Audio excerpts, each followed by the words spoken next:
All right. Hey, everyone. Douglas here, and welcome back to the MMT Macro Trader for what is now, I think, 3, 4 weeks in a row on a All Wednesday right. Hey, everyone. live Douglas stream. here, and welcome back to the MMT Macro Trader. I think I'm getting some feedback. Okay, perfect. Anyway, yeah, we're live. And yeah, Happy New Year, everybody.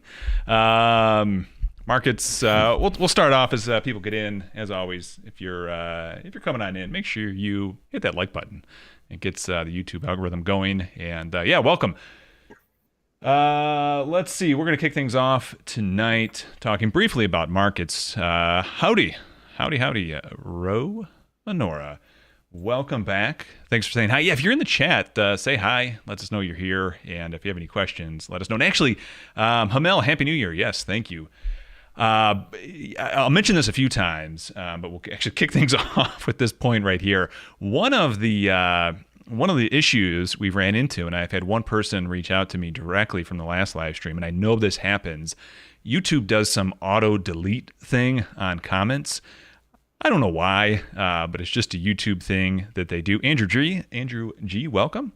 Thanks for saying hi. I don't know why they do it, but they do. If you ever send a comment and you don't see it show up, or even a comment on the video after the fact and you don't see it show up, so either comment in chat or a comment in the video after the fact, just DM me on Twitter real quick and let me know. And if you're a reasonable person, I can quickly get into YouTube and auto approve anything you send. And so whatever their little shadow banning comment algorithm is, we can hopefully sidestep that.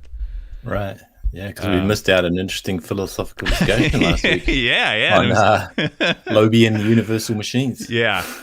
And it was in the last hour of the live stream where we allow ourselves to talk anything. So Bijou would have absolutely jumped at the opportunity. But yeah, let me know if you ever get a comment that gets deleted and on Twitter, and we'll get it sorted out.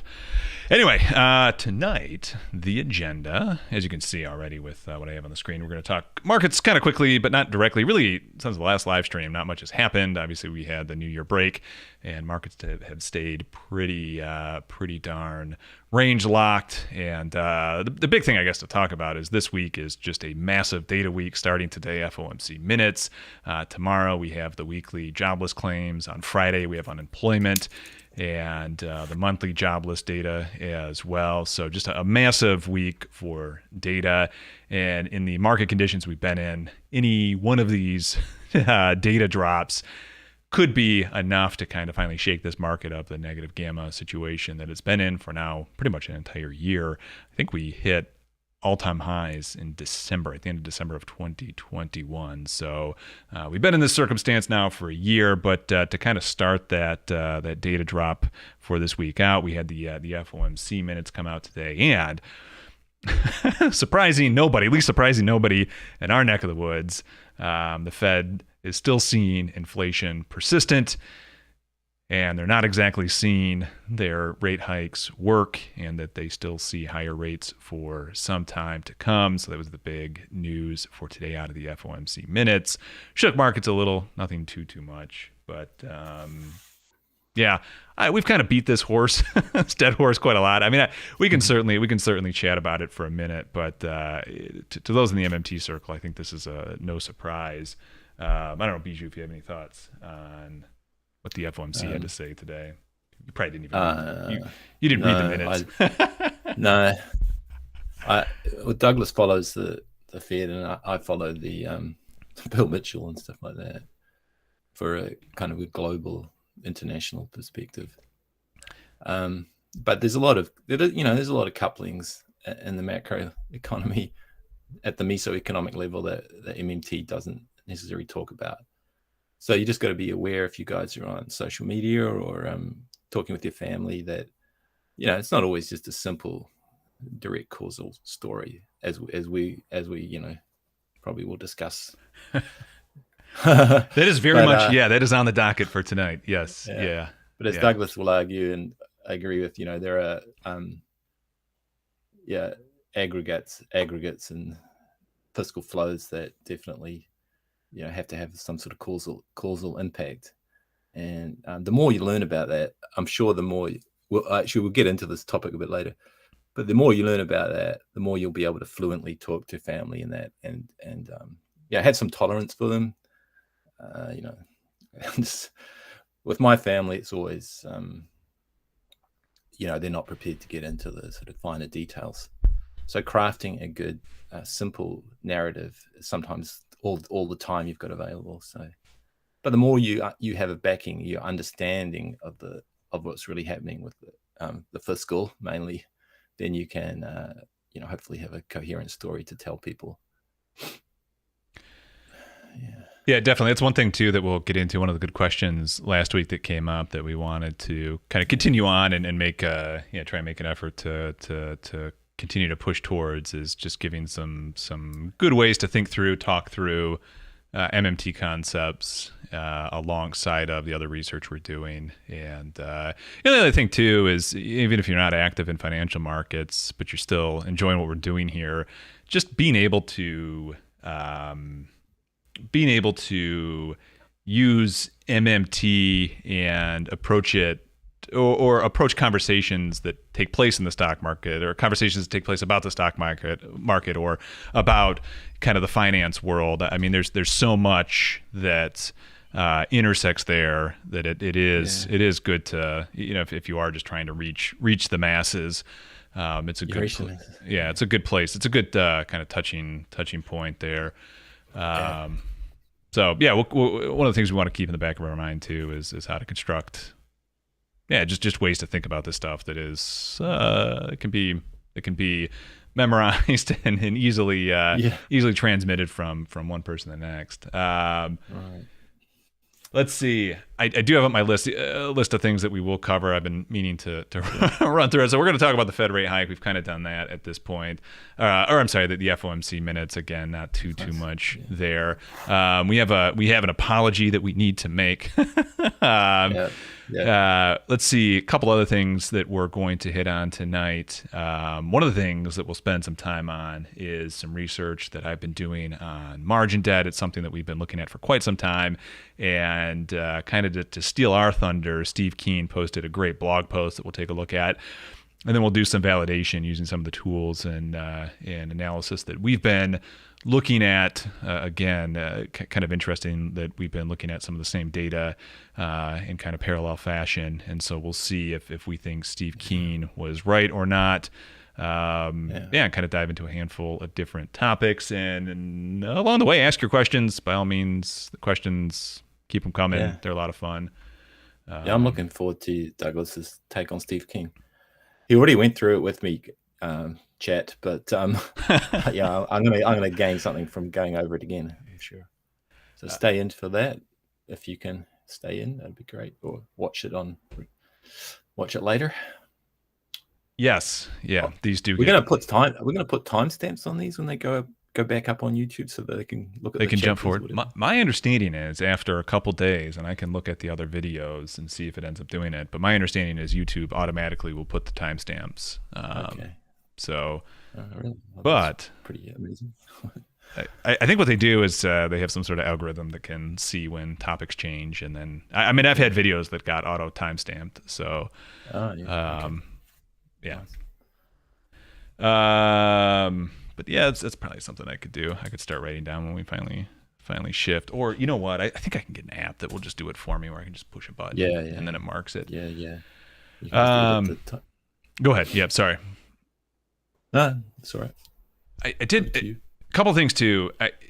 In terms of the Fed seeing inflation, a few things that are worth looking at. One of the data sets that I've been, I need to turn off the tooltip here.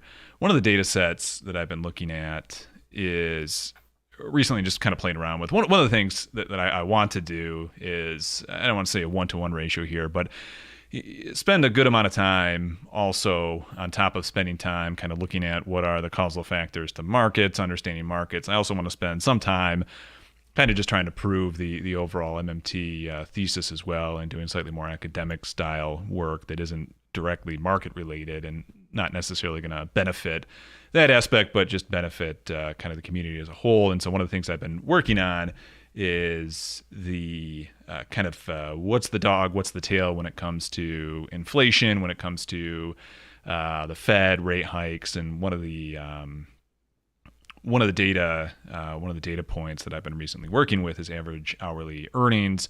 So to me right now, and we've gone over this in the past, but I'll kind of repeat it. The Fed looks at three things. They look at growth, they look at employment, and they look at inflation. So they're going to look at those three things, and you'll see the yields and the Fed funds rate and the yield curve itself will generally track the S&P, which would be kind of a proxy for growth. It will generally track the price of oil, which would be kind of a proxy for all of inflation, and then it will generally track unemployment. But when you hear the data, they talk about it on an individual level.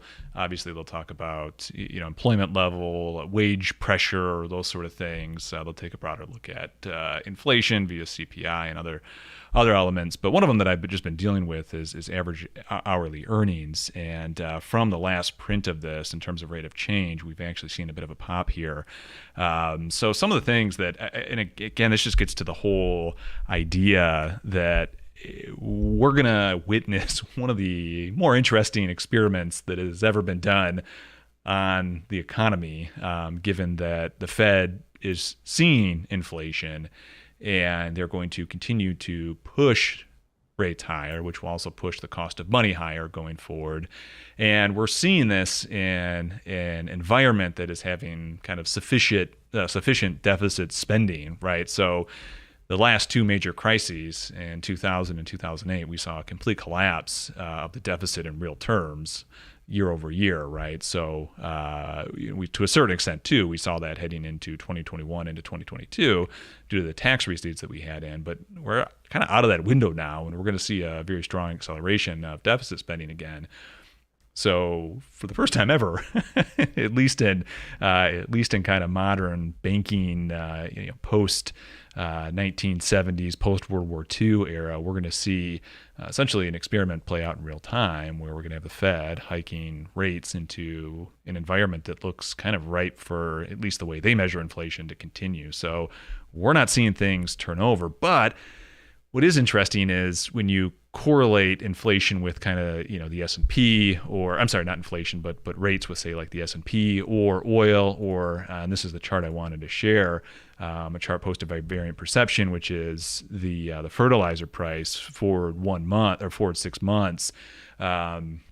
You end up seeing a picture where we are starting to see disinflationary pressures, right? We're starting to see prices of commodities come down. Oil's been coming down, or at least stayed relatively, or been lower, relatively flat over the last 6 months to a year. And we're seeing a lot of the inflation, kind of some of the inflation channels, or the higher price throughput channels, begin to come down. So it'll be interesting to see what the Fed continues to focus on. Are they going to focus on employment? Are they going to focus on wages, which seem to continue to push higher? Or are they going to say, okay, we're seeing some of the other signals that we look at, growth, in kind of inflation, will they, kind of classic measures of inflation, will they focus more on that aspect to make the rate hike changes, or take the foot off the gas, if you will? So a couple thoughts.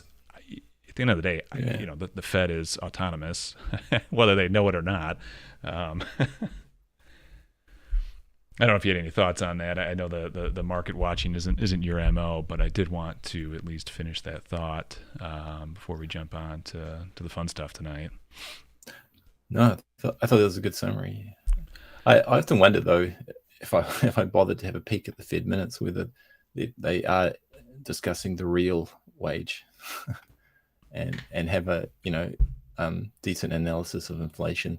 I think any mainstream economist could have if they wanted to, but well, but in my head I'm thinking they're just looking at the nominal wage and they're looking at inflation in nominal terms, and so they're getting it all wrong.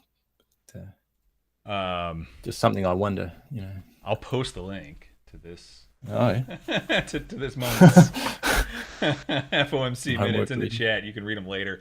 I don't read them. It's one of those things where at the end of the day, I just think that. Sociology of banking. Yeah. Maybe one day I'll spend the time to try and figure out exactly exactly what's making the Fed tick. Okay, let's see. We're gonna jump into the fun stuff.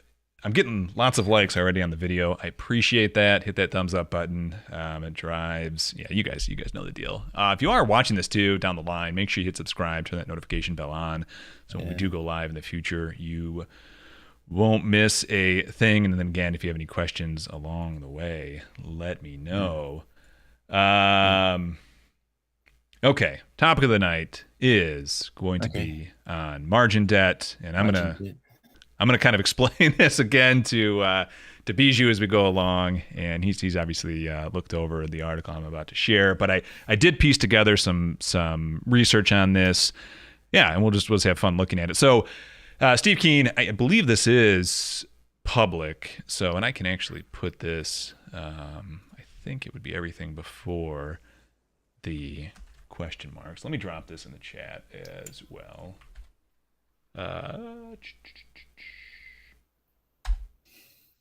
Yeah, click that link if you're watching, and let me know if that comes in correctly, if you want to read along. But anyway, I'm sure if you're watching this, you're aware of kind of Steve Keen's thesis, the endogenous money thesis, that banks create money, right? If you get a loan, that is new money being created by the bank. Obviously, there is the asset that you're going to get out of it, and you're going to have an offsetting liability if you have a loan. Perfect. Thank you, Mel and Andrew. Appreciate it.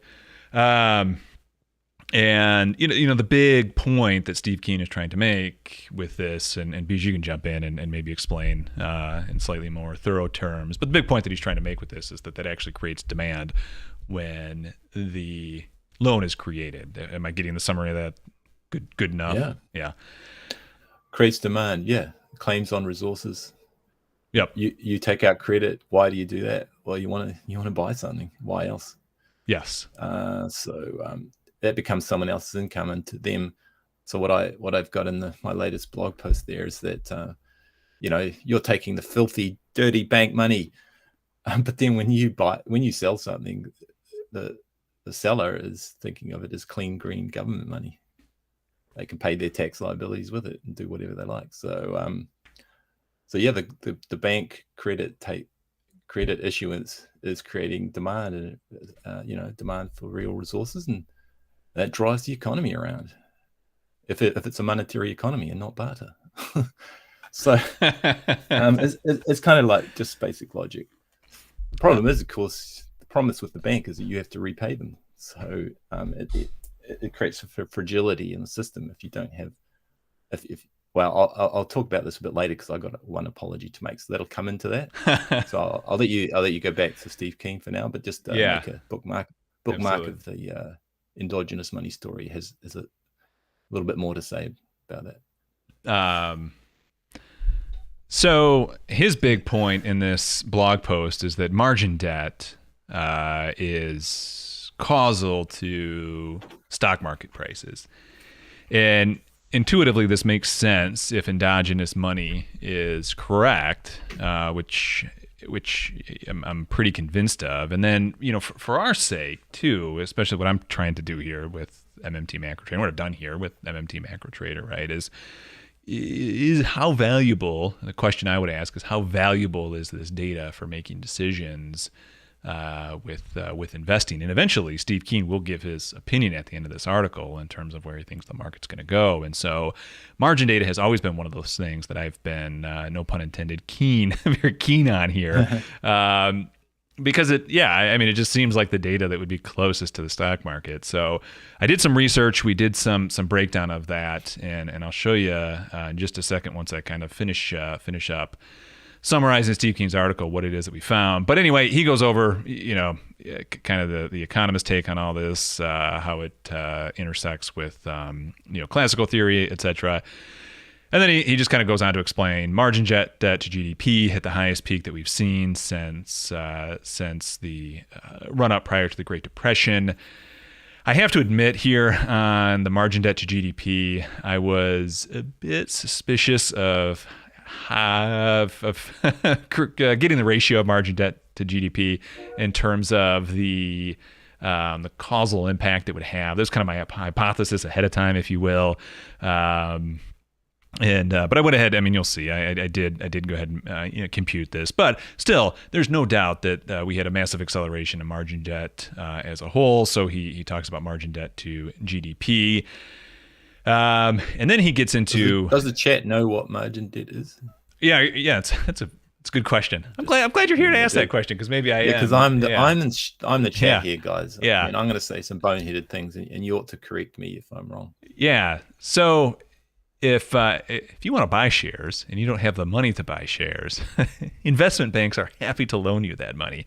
And in fact, there's two kinds of, well, there's one kind of margin, but there's multiple ways in which kind of margin gets expressed. If you're trading future contracts, you're effectively always trading on margin. I mean, that is there's always going to be a margin component to that. You can also just get a margin loan that allows you to specifically buy shares directly. But effectively, let's just say you put in whatever $10,000 into your stock trading account. You can use that $10,000 as effectively collateral to then get margin loans against that. So they will let you leverage up your purchasing of whether it be shares or futures or options or whatever it might be.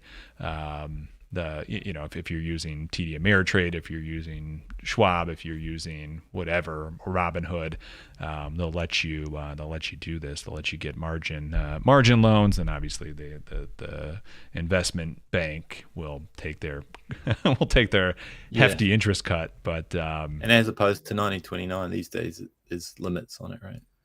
There is limits, yes. Yeah. And banks have a lot more constraints, regulatory constraints. Not only are there tighter limits, but banks have regulatory constraints as well that they have to operate under. So, I mean, it's the risk of margin is I mean, at least economists, well, at least regulators are aware of it. I don't know. I don't know if economists have fully understood the impact of but the regulators have figured it out.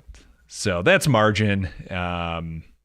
I will trade on margin, and I will trade leverage myself. I mean, this is maybe getting ahead of myself, and maybe for a future live stream. But it's if you talk to non-traders, it's very much a whoa, why are you doing that? But there are reasons that you would want to potentially leverage up using margin that are not as kind of bad as it gets played off to be. But I'll save that for another day. If you're just a buy and hold type, don't don't speculate with margin. That will get you into trouble.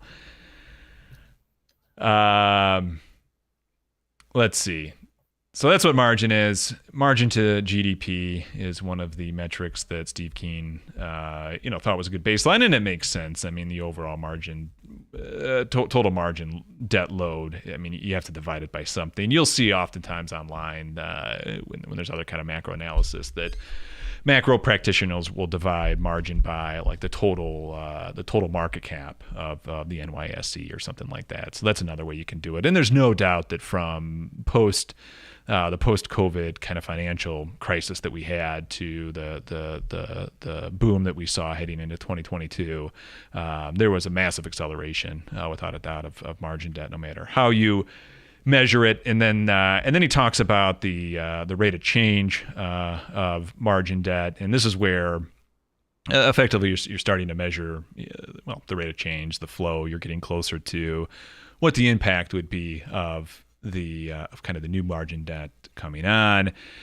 And again, Bijou, you can step in here too if I'm not explaining this perfectly here. But effectively, the kind of Steve Keen theory would go that he would say that neoclassical economists would not anticipate there to be a causal correlation between margin debt and stock prices, that it's just that the financial banks are just intermediaries between savers and, in this case, speculators, and so you wouldn't actually have new demand because you'd be removing demand from the saver and adding it to the speculator. Is that I mean, That's the neoclassical that's or the loanable funds type of idea. Yeah. And so they wouldn't expect a correlation between the rate of change of GDP or the rate of change of margin debt and stocks. And so that is then what Steve Keen goes on to demonstrate with his less than stellar Excel charts that have the labels on here that actually cover what to me is kind of the fun part of the data. And yeah, this is all stuff that we have been working on as of late. And you know, I mean, effectively what he's trying to say is, look, the rate of change is also affecting, the rate of change of the margin debt is also affecting the change in price. You wouldn't expect this from a neoclassical argument. From his argument, from kind of an endogenous money argument, you would expect the change in margin debt to be highly correlated with the change in the underlying share price because of the endogenous mechanism that we just talked about. And that is it's essentially what his article is trying to argue. And then he finishes off with that there's one caveat in comparing. Oh, no, okay. Well, where did he? At some point in this article, he does say that, oh, yeah, here it is. That the message that these charts scream is that the current stock market downturn still has a long ways to go. And that's his conclusion, and so that's kind of what some of the research is that we'll go through. So some of the things I'll talk about in the next step of this, and then I'll let Bijou get a word in if he needs to, kind of want to elaborate on anything I'm saying with regards to the summary of what Professor Keen had to say. But we're going to go over using our kind of machine learning kind of algorithms. One, is this truly causal? Is there enough information, mutual information being shared between these where we would want to kind of make a determination about some sort of future event occurring? In this case, you know, stocks going up or down. Then is it actually causal? So those are the questions that we have. And then does it pass? You know, for us, then does it pass these tests? And does it pass it sufficiently enough to add something like this into a learning model? And I would say, and Bijou, this is probably what what you'll jump on too, but I would say, and things you've kind of taught me, just overlaying two lines that to your eye correlate strongly doesn't necessarily mean that they actually correlate. So maybe you can riff on that for a while, just to make sure that when I jump into the code that it makes sense why, you know, us looking at this overlay here doesn't necessarily mean that these are causally connected. Right. Well, that's a good summary. Yeah. I don't have much to add to your thoughts on Steve Keen's analysis there. And like you said, we're basically agreeing with Steve that when you accelerate debt, it's a fragility because people have to pay it back, right? So yep. So this goes back to what I said before about endogenous money, is that it works if it's a circuit, if it's a pure circuit. I don't know if you want me to share my screen. But, yeah, I can do that. Yeah, we can. Okay.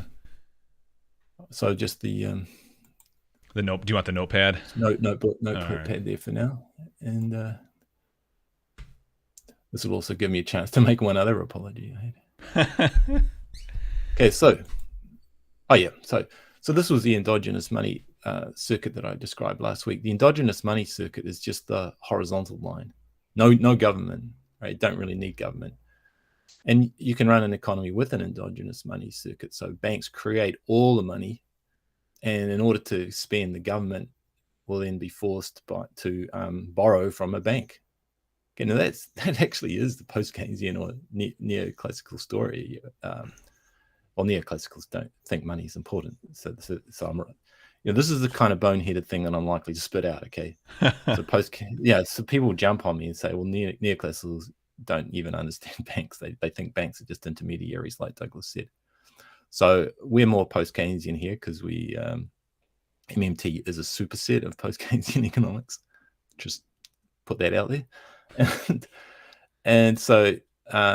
but imagine if the government wasn't allowed to mark up accounts. It would have to, get borrow from a bank and then spend, and so you'd have a pure endogenous money story. But as I said there last week, there's a problem because the banks charge interest. That's how one of the ways they make money or profits. And there's a problem if you get a leakage out of the circuit. It's not going to complete the circuit. And I put tax in there, which of course is a no-no if you're endogenous or if you're a pure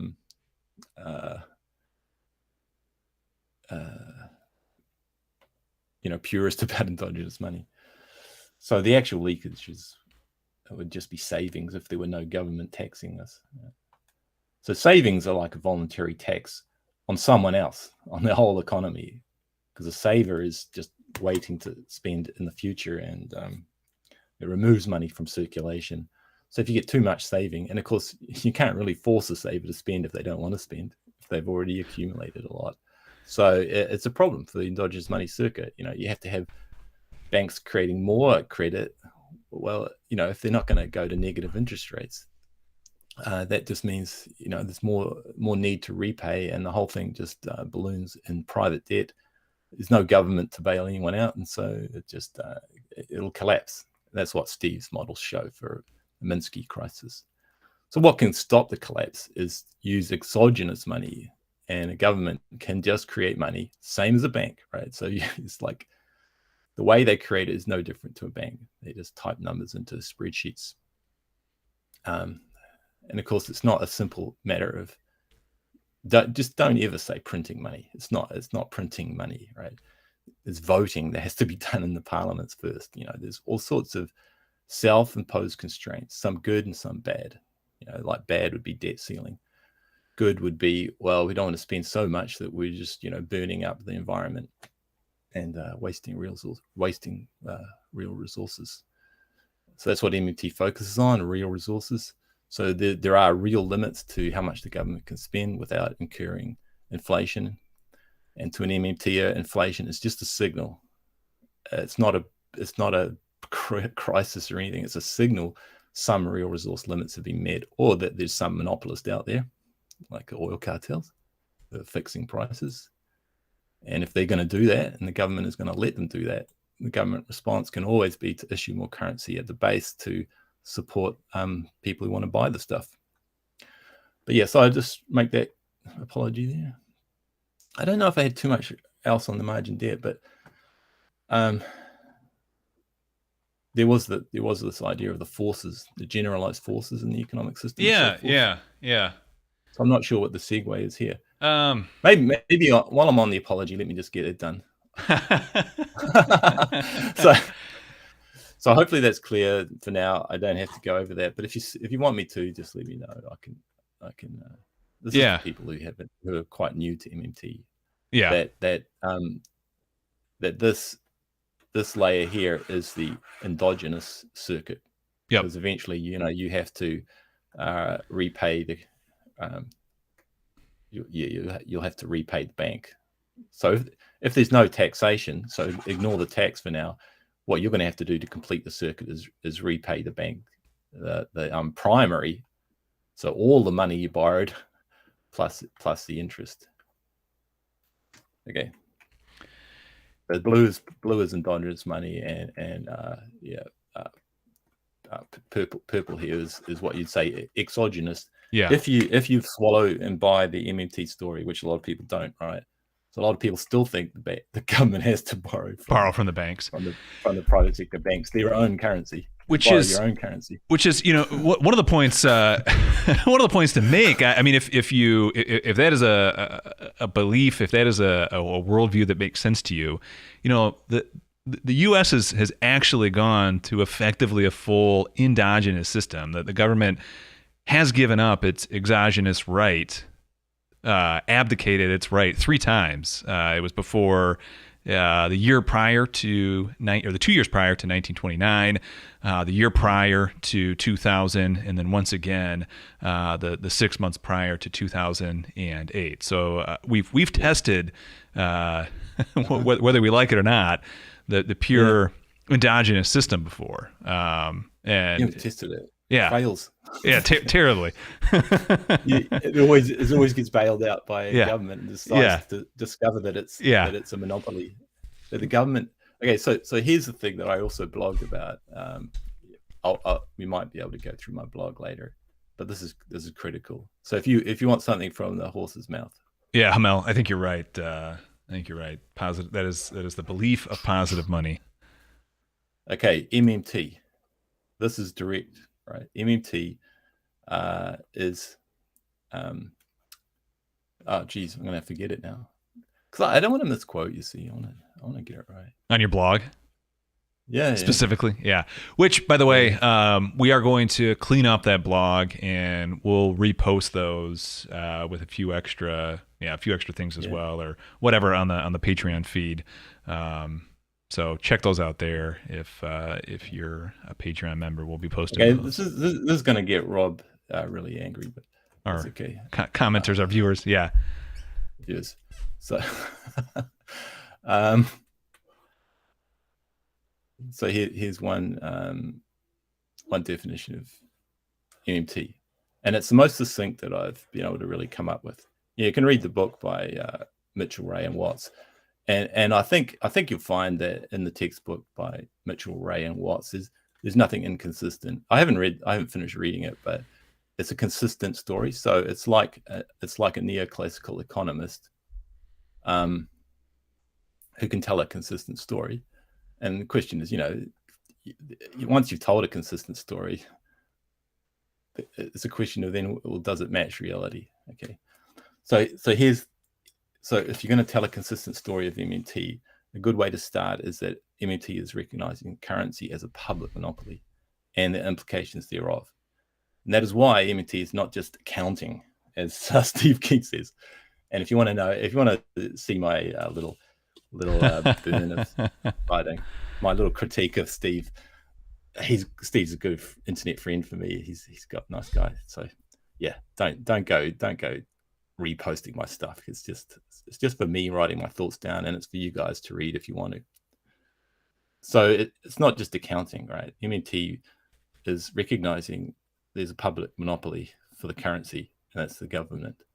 And if you think the banks have a monopoly on currency creation, you should check what unit the banks are using, and check what's on the actual notes and coins if you want to get it out of an ATM to change your record of credit in the bank account into actual paper money. Just check who issues that. So you could say it's a central bank, so it's a bank, and so it's private, and so it is actually private money all the time. But of course, it's a charade in the USA. In every other country, the central bank, it's acknowledged it's owned by the government, it's created by the government. So this is actually true in the USA too, right? If you look at the law and the creation of the Fed. Anyway, stuff we can talk about later. So that's my succinct summary. But if you define what MMT is, then you can ask other questions and check if they're true or not. So all I ask is for critics of MMT is to acknowledge that, okay, maybe the government is not the public monopoly for the currency. Maybe it's the private banks. Maybe it's something else. But if you accept MMT, the public monopoly is the government and its branches, like the central bank branch of government. And if you don't like that, suck on it. I mean, it's semantics, and this is my post that I made. It's semantics. Okay, so in any logical discussion, any rational discussion, everyone is allowed to define their own terms, and the definition it doesn't have any implications at all. The definition doesn't. The definition is just defining your terms.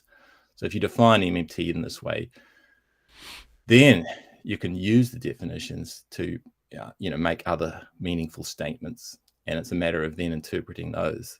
And if they turn out to be correspond to some reality, and you can check them out, then you've got a sensible discussion.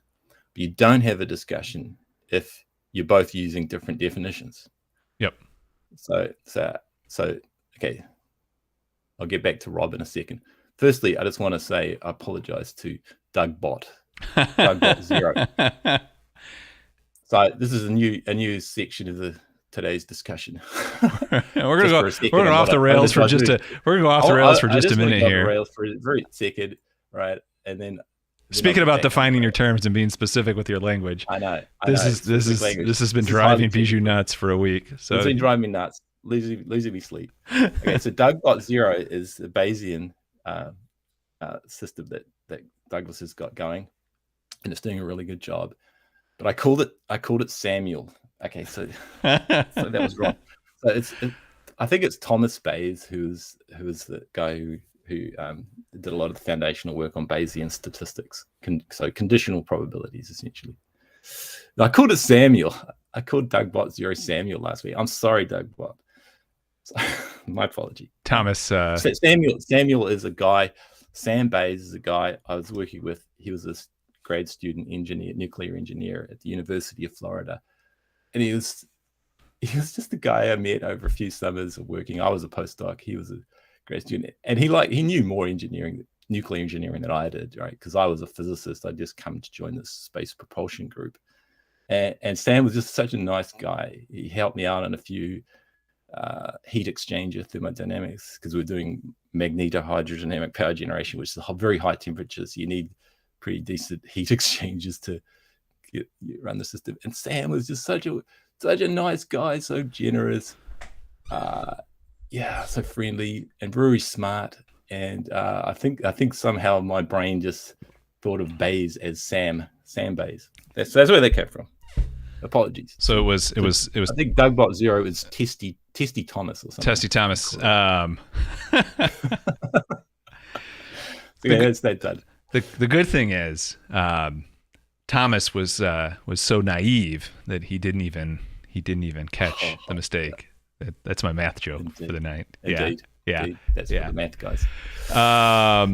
Excellent. Real quick, Ken, where does the interest come from in a fullest endogenous circuit? The banking sector as a whole couldn't earn interest since the money to pay it must be created by another bank. So actually, one of the early pre-Minsky programs, but before Steve Keen made his Minsky program, he used to have this program called QED, and he gave a lecture, probably 2012, 2013 range, maybe 2014. He actually answers this specific question, and I could be giving the wrong answer, but I think I'm right here. Bijou, if I am, you'll correct me. But effectively, if the money circulates fast enough in the system, the interest payments will be made because of the velocity of money in the system. Velocity. Yeah. Yes.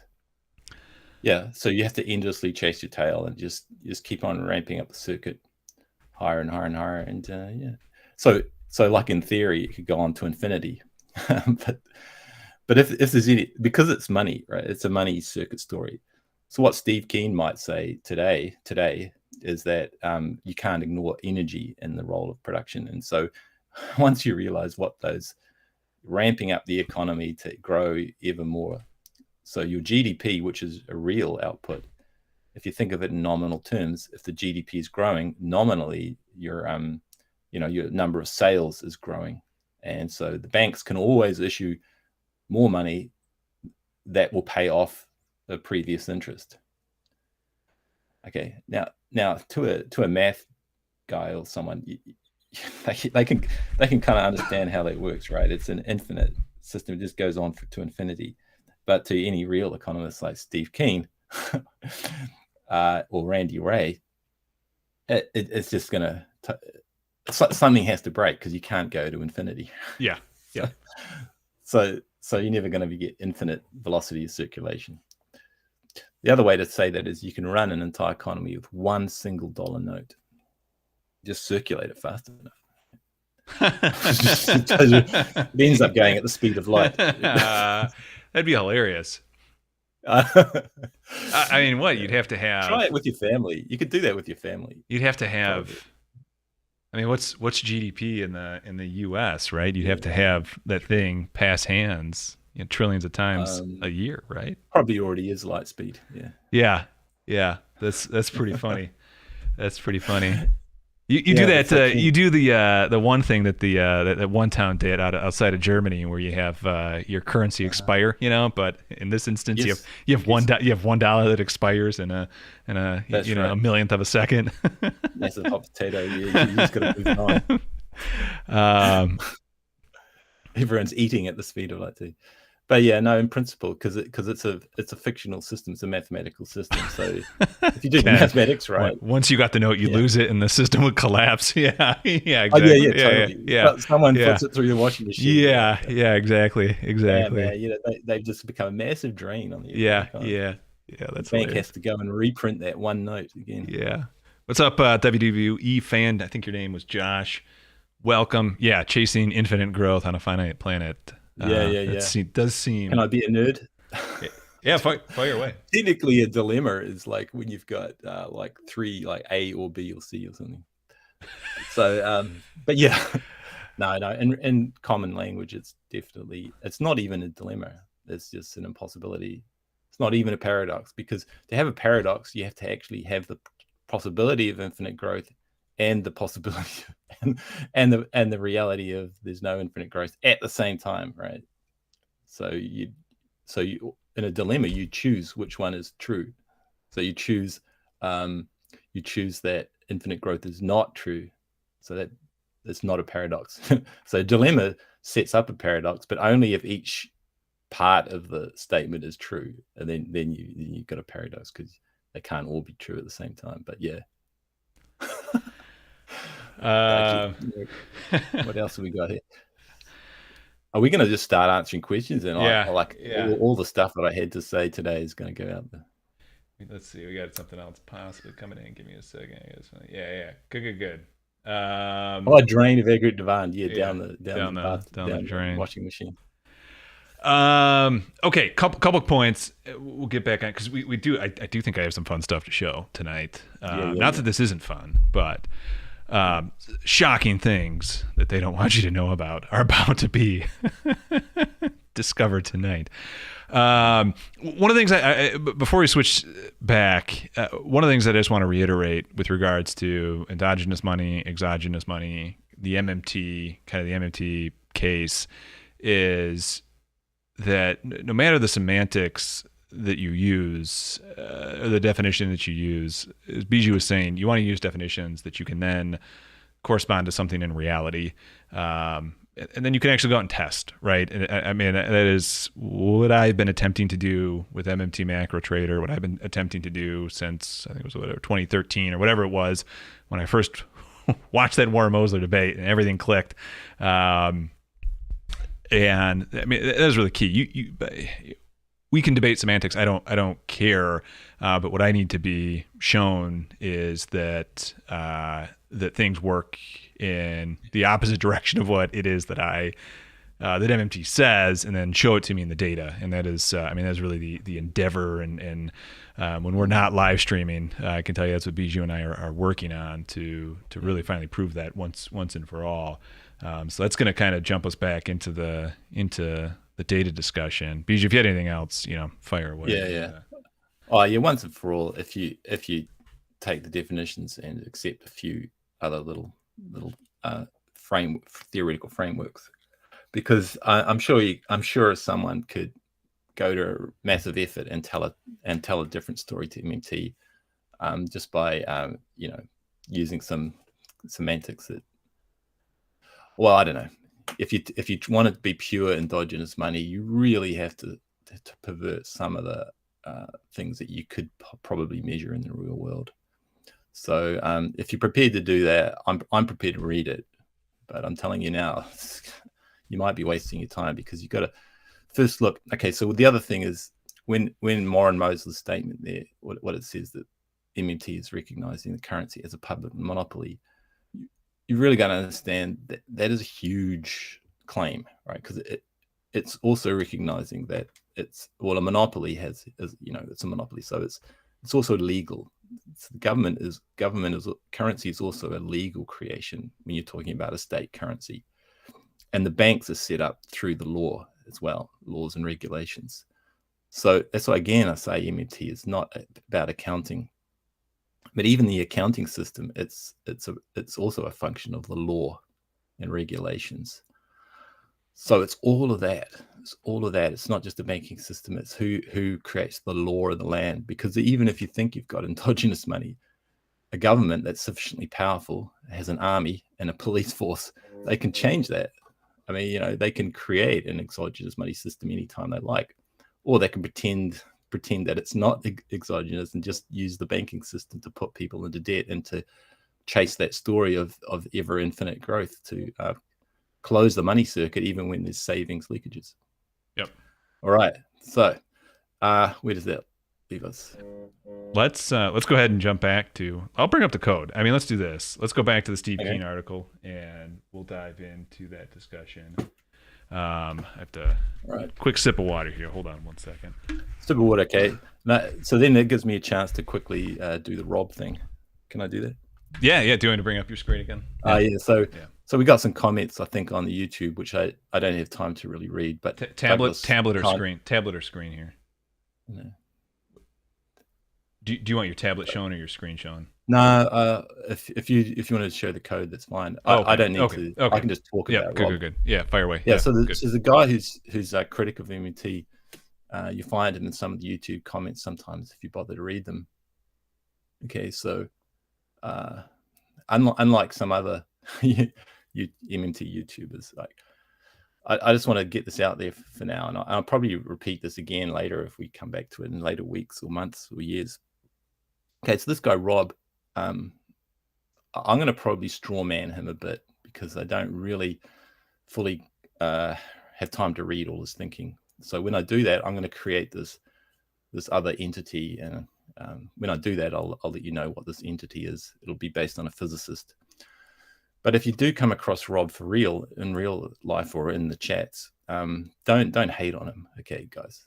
Okay, he to me, I love this guy Rob, and I'm not being sarcastic or flippant or anything. You got to have people who push back at you and criticize your theories, because firstly, you got to realize this took me a while to understand. Like MMT is a theory; it's got theoretical aspects to it, as well as it's descriptive. If you take its definitions, you can have a look and see what the implications are from those definitions. Plus, to make the definitions do any work, you have to have additional assumptions. Okay, so that's what the Warren Mosler succinct summary was all about. I mean, you got to understand, what is the law? What is the government? How do you define the government? Are you going to define the central bank as a branch of government or as a completely private entity that merely cooperates with the government?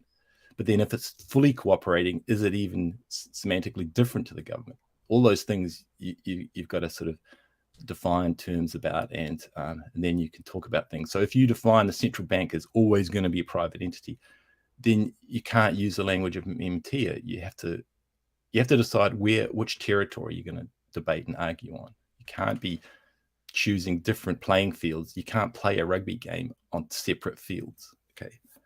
You're just going to get into completely unhinged debates and ranting. So this is why I like this guy Rob, but I kind of want him to.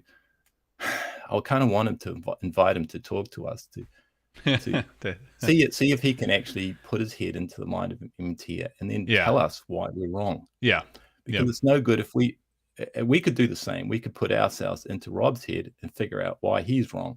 But if we just say he's wrong straight up because he's disagreeing with MMT, that's not an argument. So you've got to engage with these people, and I love them because they are testing us. Every time you go read a Rob comment, it's a chance for you to test out your understanding of MMT. Yeah, absolutely. Yeah. And, maybe one day you'll discover, holy crap, the MMT is a cult. We're all wrong. And Rob was the guy who was making these crazy things, talk about, banks and the government not being okay, I could go on more about this, but that's the gist of it. So please don't hate on Rob. Try to engage with him if you can, if you've got the patience. I know you don't have time always to respond to these people, and they can be a pain in the neck, right? But like I say, every person who's like attacking you like a bit of an enemy in a way is a friend, because they're always testing you. As long as they don't pull a gun out at me, you're willing to debate. Yeah, intellectual firepower directed at me is something that I can work with and use, and it's always good to test it.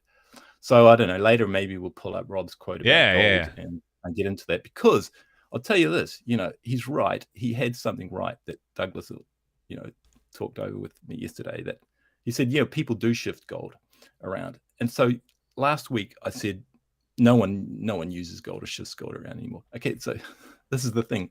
I was making a broad general claim that gold is not used as a medium of exchange in the sense that it's a currency. It's a buffer stock, but even governments don't use that, right? They use labor as a buffer stock these days.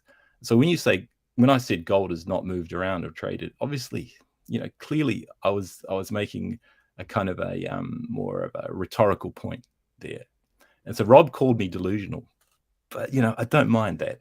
I don't mind it. Yeah. If you took me literally as saying no gold gets shifted around anymore, so when Putin bought all this gold, it didn't actually get shipped anywhere. Right? Yeah, there was no shipping of bullion going on.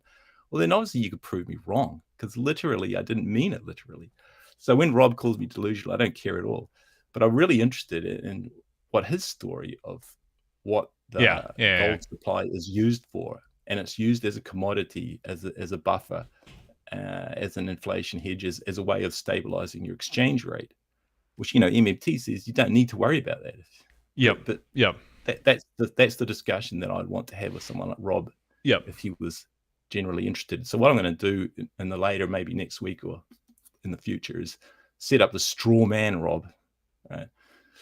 And see if I can argue with my straw man, and then maybe if Rob. Well, so they call if you have you heard of steel manning before, where you try and create the best version of what it is. So maybe we can actually steel man his argument, do the best we can to come up with what it is that he's trying to say. It's a useful intellectual exercise.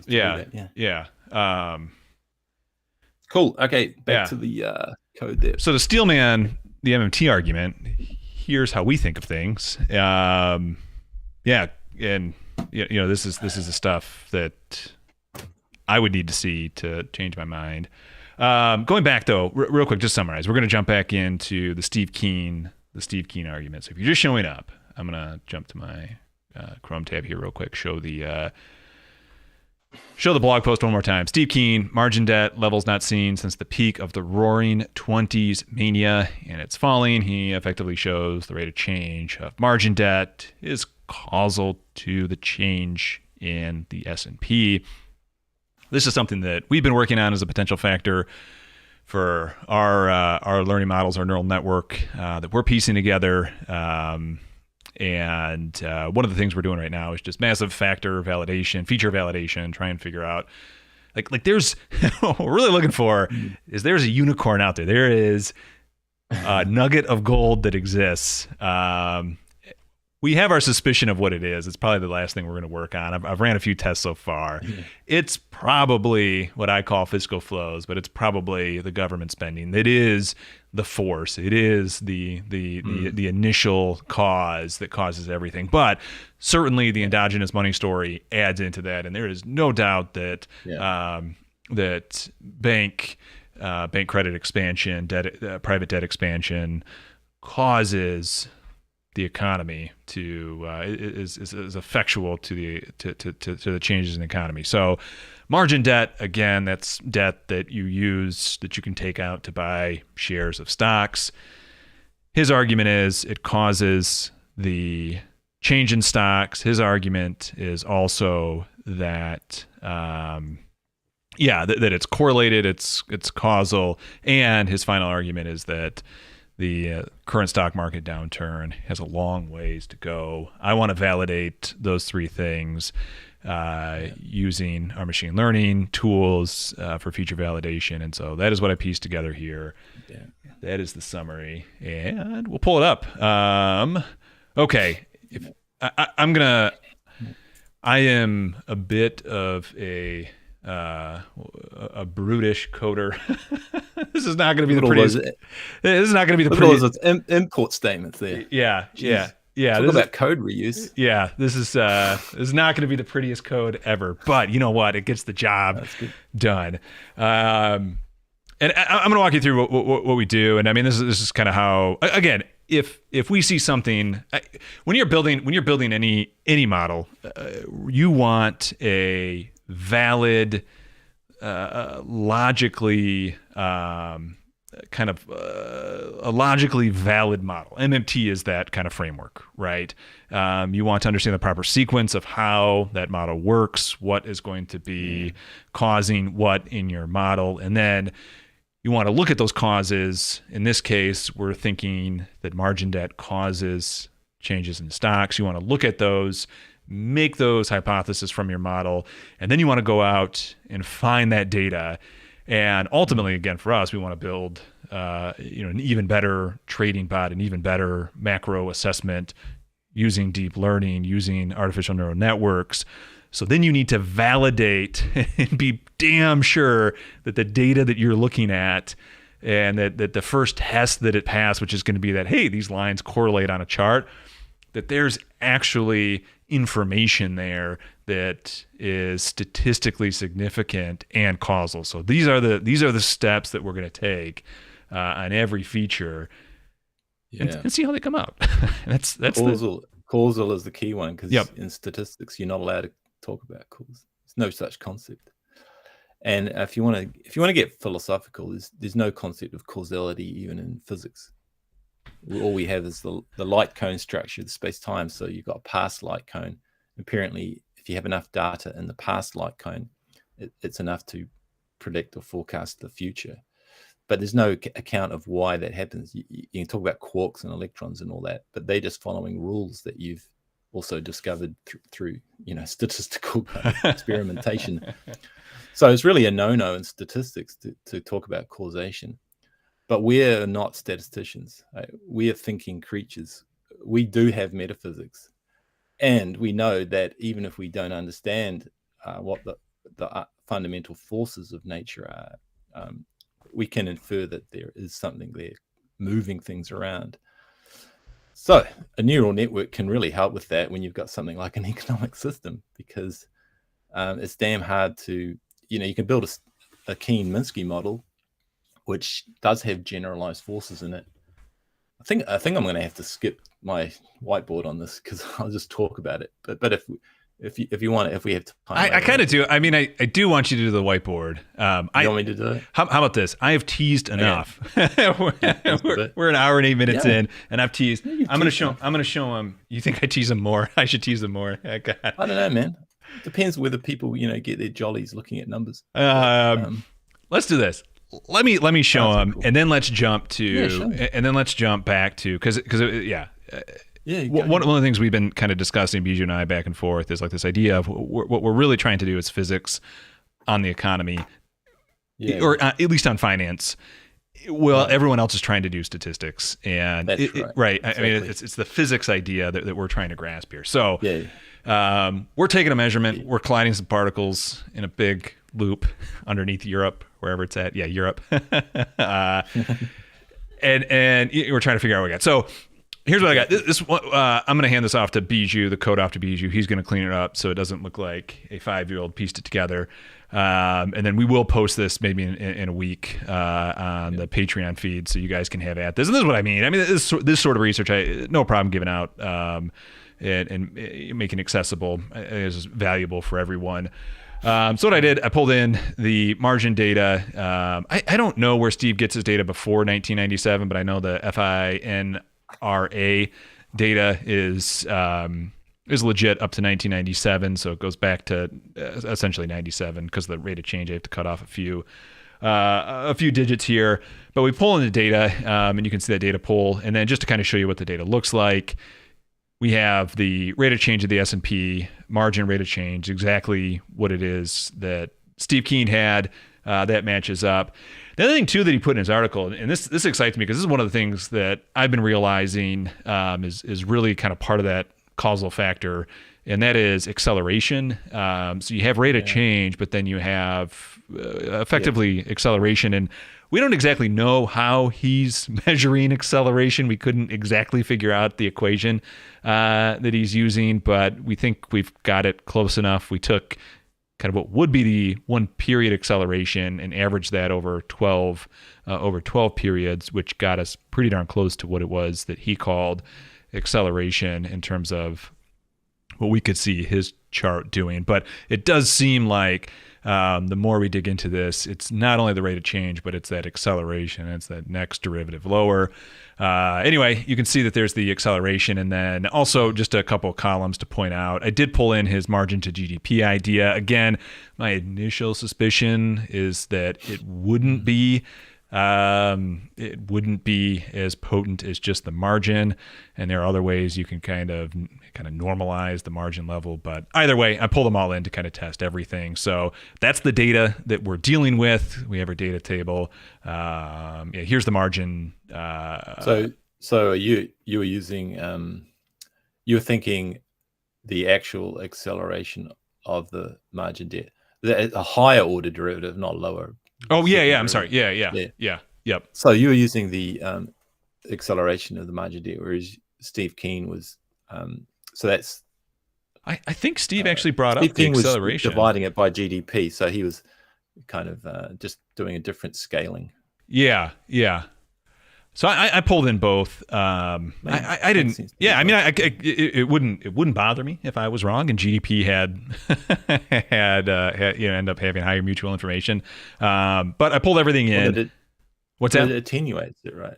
It attenuates, I think, some of the first derivatives or the raw number, because it's going up over time, GDP. And acceleration, it has a sort of baseline that's, I guess, zero acceleration is the stable state. So, so when you divide by GDP, it's because you want to remove the time trend of growth and just look at the like day to day or the instantaneous causal factors. Yeah. But if you take short enough time periods, that doesn't really matter. So Yep. Over a time period where GDP is constant, then all you're doing really is just doing a sort of rescaling. And then if you're just looking at month to month or day to day velocities or accelerations, then it should be the same as the way you calculated it. Which it turns out almost with identical. a little difference. Yeah, almost. It does turn out almost identical. It's almost that's good. Okay. Yeah, it does turn out almost identical. I think the chart that he showed, the margin debt to GDP chart that he did show, I think gets the story across pretty good too. So I'm not. Yeah. Either way, the point is, I pulled in everything just to test everything. So. The first kind of feature validation tool that we use is this idea of mutual information, and the elevator pitch for mutual information is like anyone can look at these charts and say, yeah, very good correlation there. Like there's something there, right? Great, but the question is, what is the really the overall? Maybe you can have a better term here, but what's the overall value of the correlation here? What's the overall value of the actual information that's shared between the acceleration of margin debt and the returns of the S&P 500? And I think that's what's getting at with mutual information. And you can, if you want to do a 30-second mutual information definition that's better than what I just gave, why don't you do that? That's probably a fair comment. Okay. But what I would say to our friends is that you probably want to look at mutual information because it scales better than the correlation coefficient. So correlation coefficient is measured using squared deviations, and then I guess at some stage you take a square root. So that's in terms of nice linear algebra and all that. That's just horrific thing to do. Horrific, because you're it's a non-linear measure. So when you have 0.5 correlate, okay. So when you have one correlation of coefficient of 1, it's like each is a perfect predictor of the other. It doesn't really matter which causes which. They're just going to predict each other. Like I said, in statistics, you got to not think of causation. There's no such thing. But you can think about prediction for sure. So you can say one predicts the other perfectly. And if it's a correlation coefficient -1, then they each anti-predict each other perfectly. So that's just as good.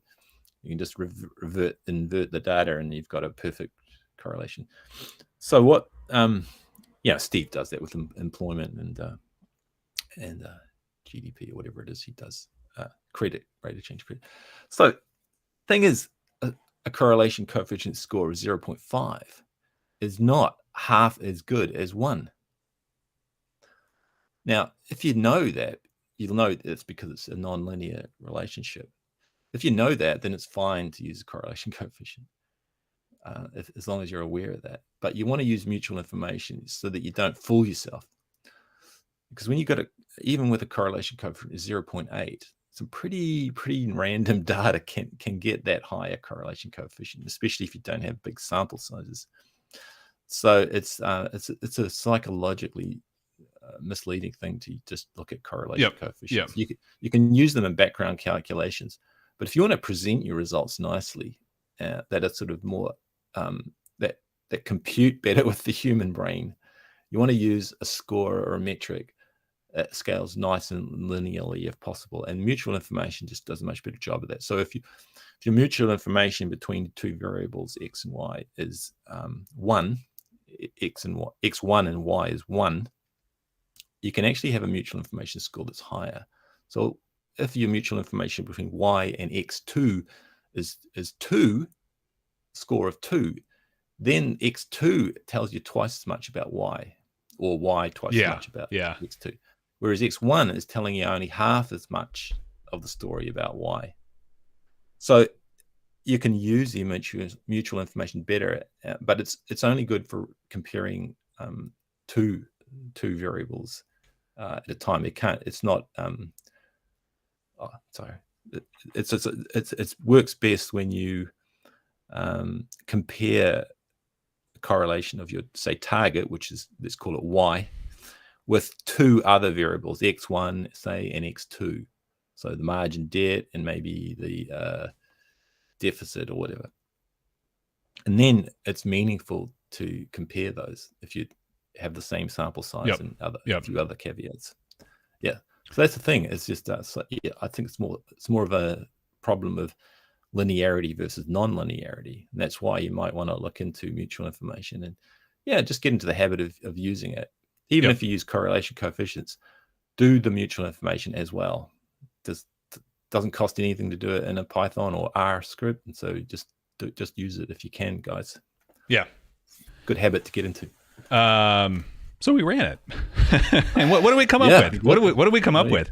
I mean, ultimately what we came up with is that, so this is mutual information of S&P rate of change for the margin debt rate of change. We'll call it 0.67.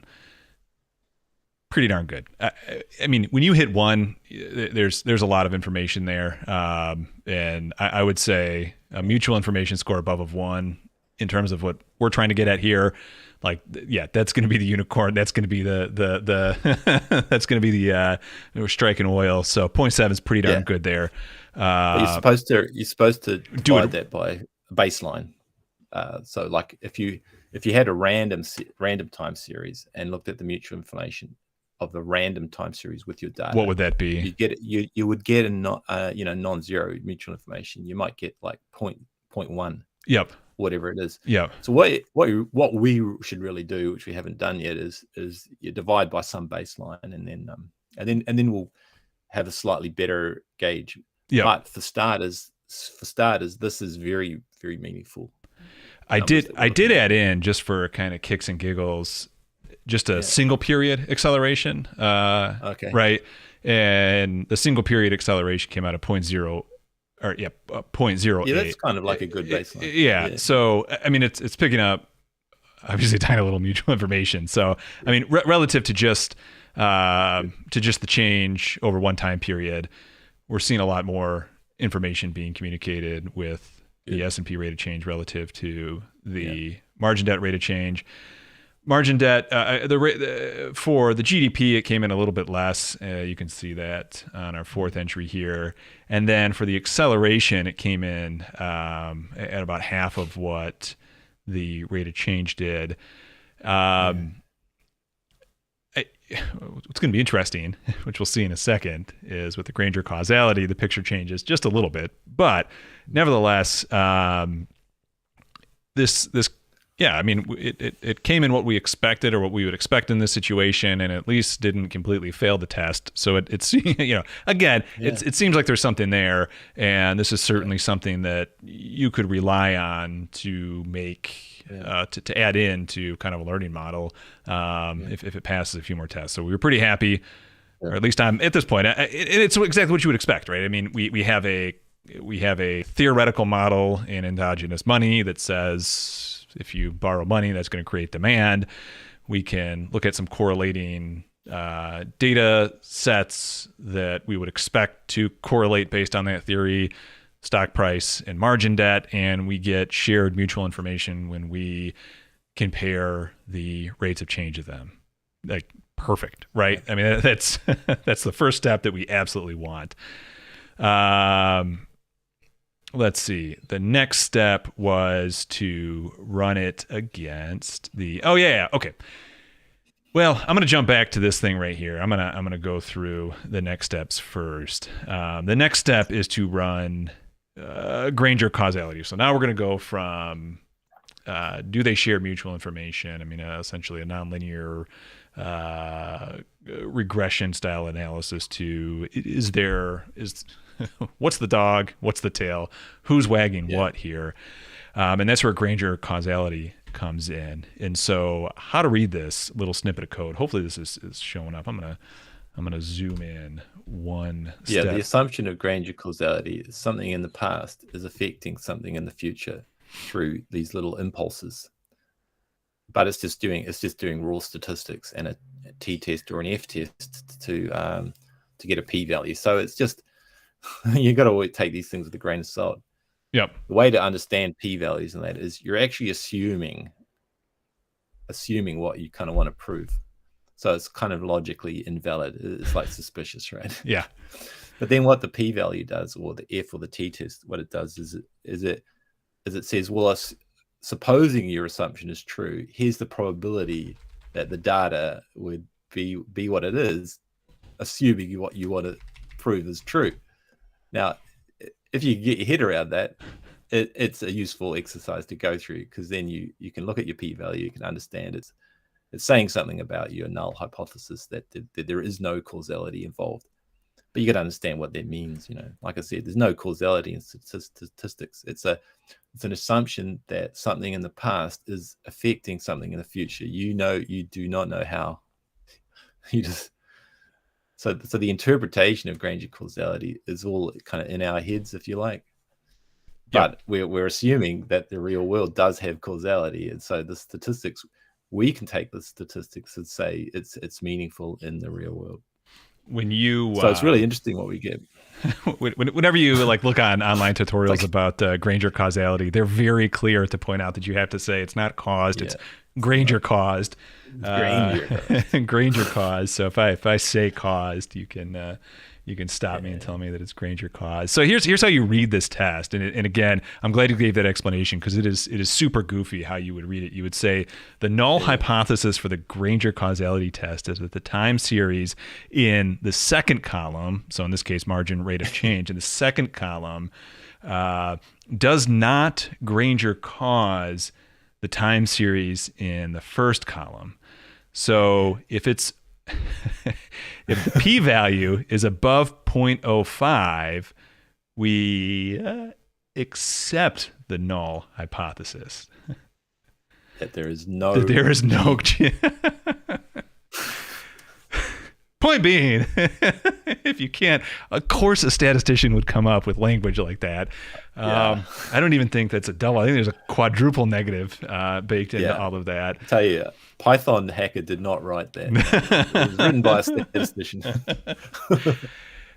Here's the point.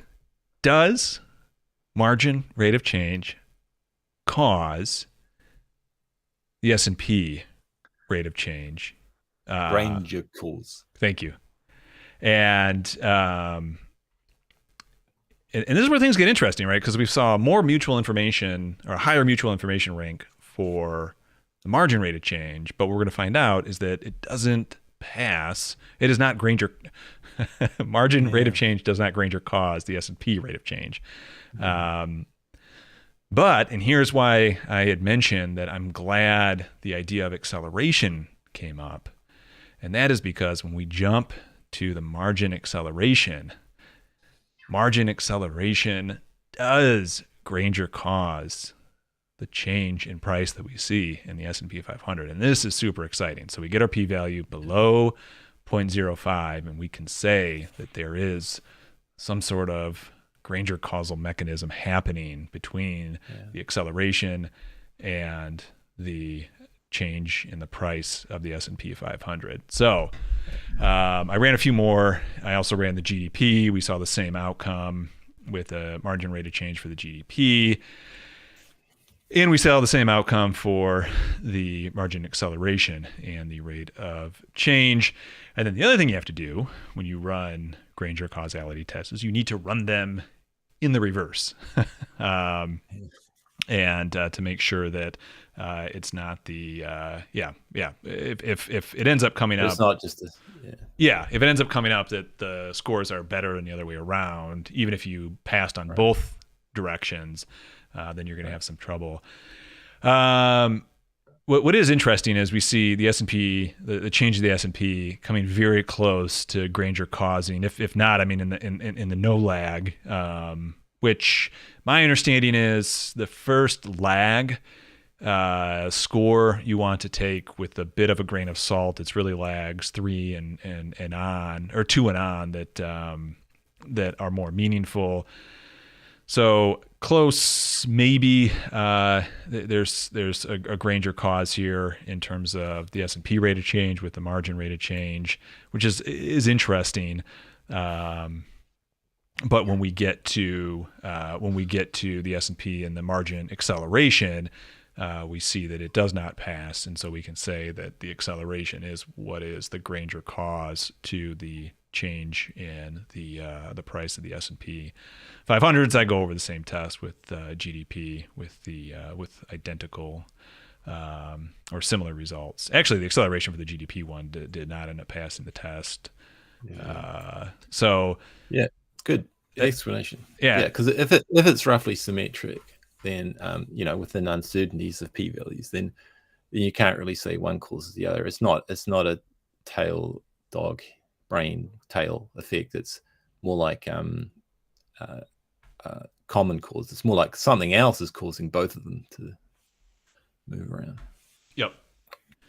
So I mean that's effectively what it is that I pieced together, and I mean my conclusion is that Steve Keen is right insofar as insofar as he is arguing that it's the change the change in the margin debt that is causing the price in the S&P, right? That is and it fits with the MMT endogenous story as well, and it's what we'd expect. We found it there, and this is we try not to be Irving Fisher. Okay. The older version of Irving Fisher. Now you might say like, okay, Doug and Bijou, like you've got it, you've proven it out, build it now, right? I mean, you've found something and proven it out. Build a model. Here's where the problem comes in. Be reasonable. Is one of the things you want to do when you're building particularly models that are going to become tools that you use for trading and making decisions on future making predictions on what the future the outcome is you need to not only look and kind of validate those first steps that we took, but you also want to see, okay, what about forward returns? How does this look to forward returns?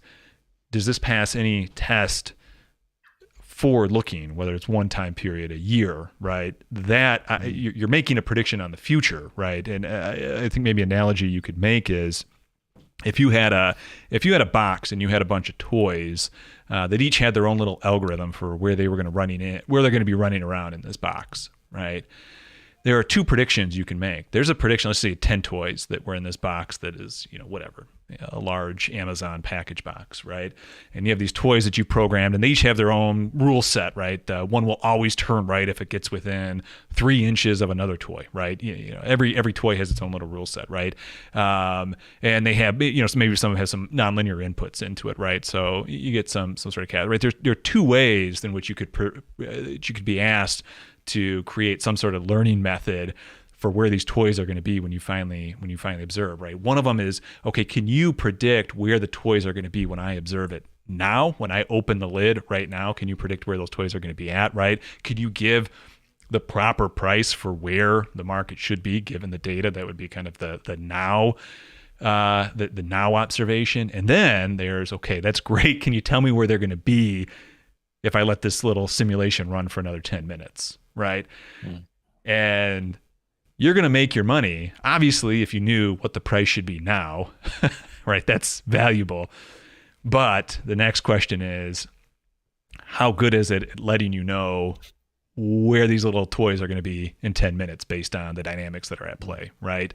When you open the lid in 10 minutes relative to where it is now, how good is it predicting? So that's kind of the analogy that I would have with forward-looking returns, right? Yeah. And as you can expect, it's not terribly good when you run these same tests against forward-looking returns. So I pulled in the forward-looking returns, ran the same test. Maybe margin acceleration looking 1 month forward might have something to it. Maybe. After that, which is really good. I'm happy about the fact that there might be something there for 1 month forward. Technically, it doesn't pass any of the tests except for the first lag. But after that, we see a complete drop. Again, a little close, but I'm going to call this close but no cigar. And so my summary in all this is to say that Steve's prediction, and I understand when you're making content you just need to make predictions, right? I mean that's part of it. But using this data to make a prediction into the future that prices would still have a ways to go based on where margin debt is at. I would say that there's going to be a lot of statistical noise that gets wrapped up into that. And in my eye, I look at this chart, and again, this is just one person looking at the chart to the next person, right? So this is the the strongest, or is it? It's this one right here, yeah. This is the one that passed the test the best. It scored the best on the test. I see margin acceleration that's bottoming out at the same kind of level that we bottomed out at 2007, 2008, at the same level that we bottomed out after the dot-com burst. And I'm seeing a bit of a turnaround here, a couple months in a row now of acceleration kicking up. And I'm like, oh, look, I think the cycle's done, right? We see this stuff play out in 12 to 18 month cycles. Maybe we're about to get ready for the next cycle. So I think this is definitely a tool that can be used in a learning model, but this wouldn't be the first thing that I shove into a learning model, because it begins to kind of fail into looking deep into the future. But one of the nice things about neural networks is you can still feed this information in, and the whole point of a neural network is to find the function that can help this peer into the future. So I really like the margin debt. It makes sense that we see the Granger causality pass. It makes sense that there's mutual information there that's meaningful. I would just be cautious to say that simply based on the kind of the eye test of the acceleration that we can determine with any amount of certainty what the future will hold directly on this. Right. But if you're a trader, here's my final point. If you're a trader, you're an investor, I would absolutely be pulling up the margin data and using that and the rate of change of the margin data and the acceleration of the margin data, and using that in your analysis on a month-to-month basis. And actually, this will be my final point. Here's my final point. Unfortunately, they released this 3 weeks into the next month, and it's a month data series. So this is the other kind of killer to the margin data, and why I've yet to incorporate it in any of my Bayes models is effectively you're getting data that's in it that's 6 to 7 weeks old, right? Because it's going to go the entire prior month. That first week or two of data is over a month old at this point before it finally releases, and it is just unfortunately a bit untimely in the release cycle. But I thought at the Yeah. I thought at the very least that was some interesting research, and I think we can say that Steve Keen was right. So Yeah. Somehow you need better real time data. which wink wink we're working on. Thing is, yeah. Just so you know, we have some tricks up our sleeve to possibly get maybe within a week or two of real time on this. So yeah. Thing is, on the MMT subscribe. side, on the MMT side, don't really care because you want to look at the past and just say, yeah, everything works out. Yep. Because that's important for building causal types of models like dynamical systems that Steve Keen does. It's Minsky stuff. All those guys that are working on that effort. Not that it helps you in getting prices, but it helps you understand the macroeconomic generalized forces. But what we're looking at is aggregated prices at the more mesoeconomic level, like I said, in between, which is where the acceleration.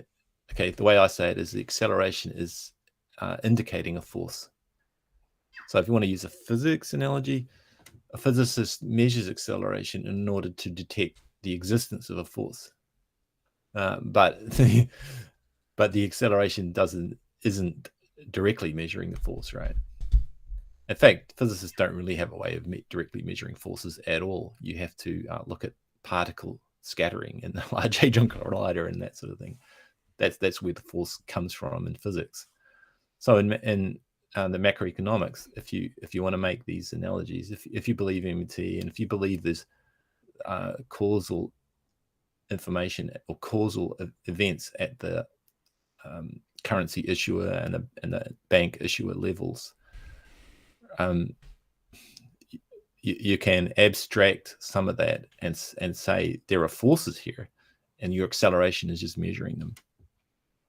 And the reason why the reason why our friends might want to look into this and follow us, take it a bit seriously, is because it does give you an advantage over the people who are just looking at it purely in terms of probability theory, because all they can do is look at the heteroscedasticity, the way that the variance, or the spread of the prices changes over time, and they can look at that and they can assess their risk without needing to know all anything about the causation going on.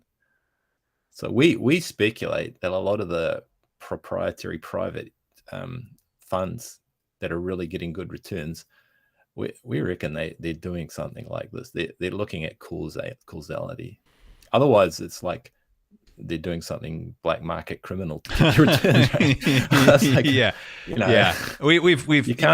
You can't just use risk analysis to get those massive returns. Yep, that's our conjecture. Yep. Yeah, I mean, there are obviously some big quant firms that are very hush-hush on what they're doing. Rentec comes to mind. I mean, there's the Millennium Fund, right? Obviously, they're never going to say what it is they're doing, but clearly, in the massive computer systems they have, and with the billions they have to develop massive systems to compute all this, my guess is that some of the models have stumbled across this reality. Whether they have the theory for it or not, right? I mean, they probably don't. It's just that the model, they've had sufficiently powerful enough computers to get it. And, we've been there in physics before, where we've obviously known the outcome without knowing the theory. I guess that's all of human history up until a couple hundred years ago. So. So anyway, I mean, I'm super excited about, one, just, seeing these factors start to add up again, running some tests. I found some other factors. I want to be a little bit more rigorous, cause they, kind of even more exciting, as you would expect. Again, what I like to refer to as fiscal flows, which is, really just government spending, deficit spending, seems to be, that seems to be the unicorn. That seems to be what the real force is. Kind of in everything else is some derivative of statistical noise. In macroeconomics, you have to well, what we probably have to do is to you have to cut off your analysis at some point. You can't go into people's brains and figure out the psychology behind their votes in Congress or parliaments to issue currency. Yeah. So if you go to that sort of level, you talk about sort of some mega powerful system model, and it's just like it's just not even within anyone's million-year time span to get into that. So but it's such a diabolical thing too, because even if someone like had some sort of qualitative survey where they could figure like predicting elections, I guess, Alan Lightman guy, even if they had sort of some system like that where they could somehow predict where the votes for spending are going to go, because if where the spending is going to go ahead of time into which industrial sector, wow, they call that inside information. Yeah. So also what I think about some of those other funds, they got to be using some inside information if they don't have a good causal model. Yeah. Anyway, I'm not naming any names because I can't. I wouldn't want to be sued for libel or anything. But I think something like that has to be going on, right? You get inside information, so ahead of time what the force is. Like someone's telling you, because Congress, when we talk about a force, their votes in Congress or a bank's decision to do some investments, right, is discussed around a boardroom. So it's all human psychology, sociology, all that sort of thing.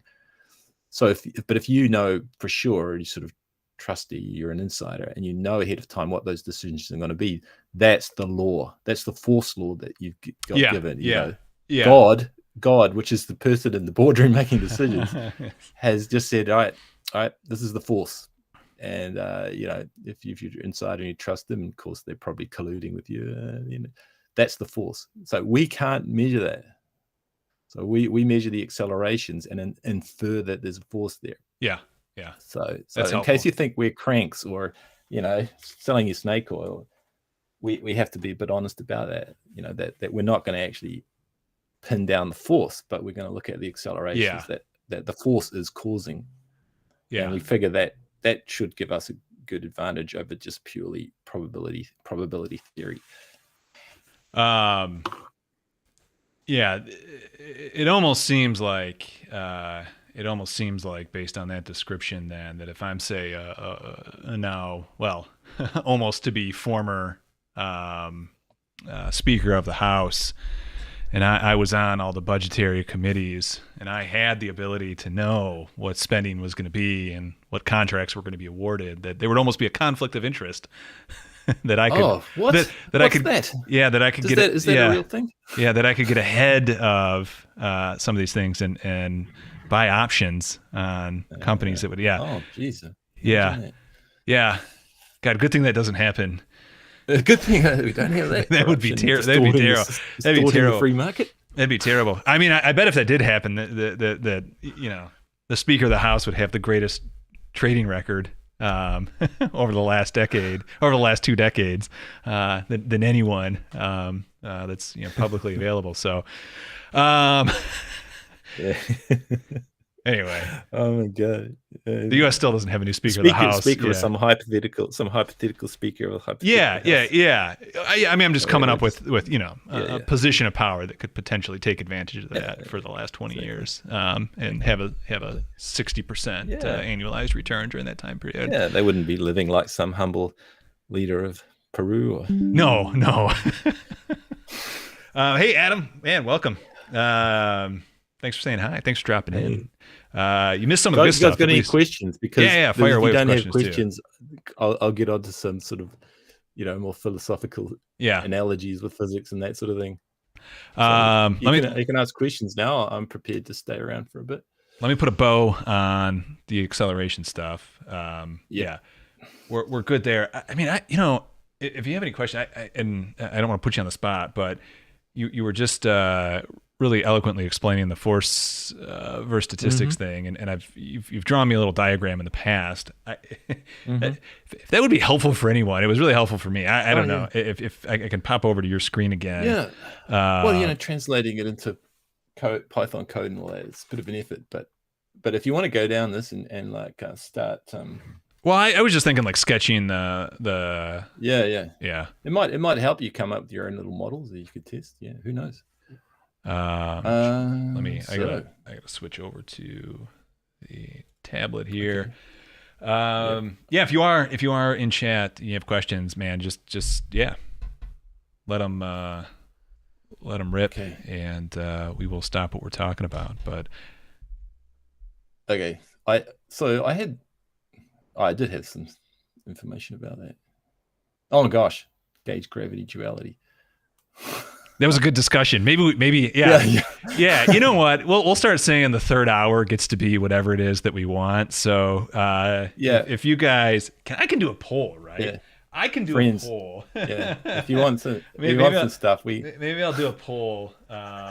Here we got into black holes and all sorts. So black holes, wormholes. Who said economics is the dismal science? So just lies. Okay, so going back to some more basic more basic stuff, right. God, how does a ball move? Yeah, I don't want to bore you guys, but so if the price is X, oh God, he's talking about X's. The price is X, and you want to know it as a function of time, then the best estimate is what the function is now. So that's like t equals 0 is today, right?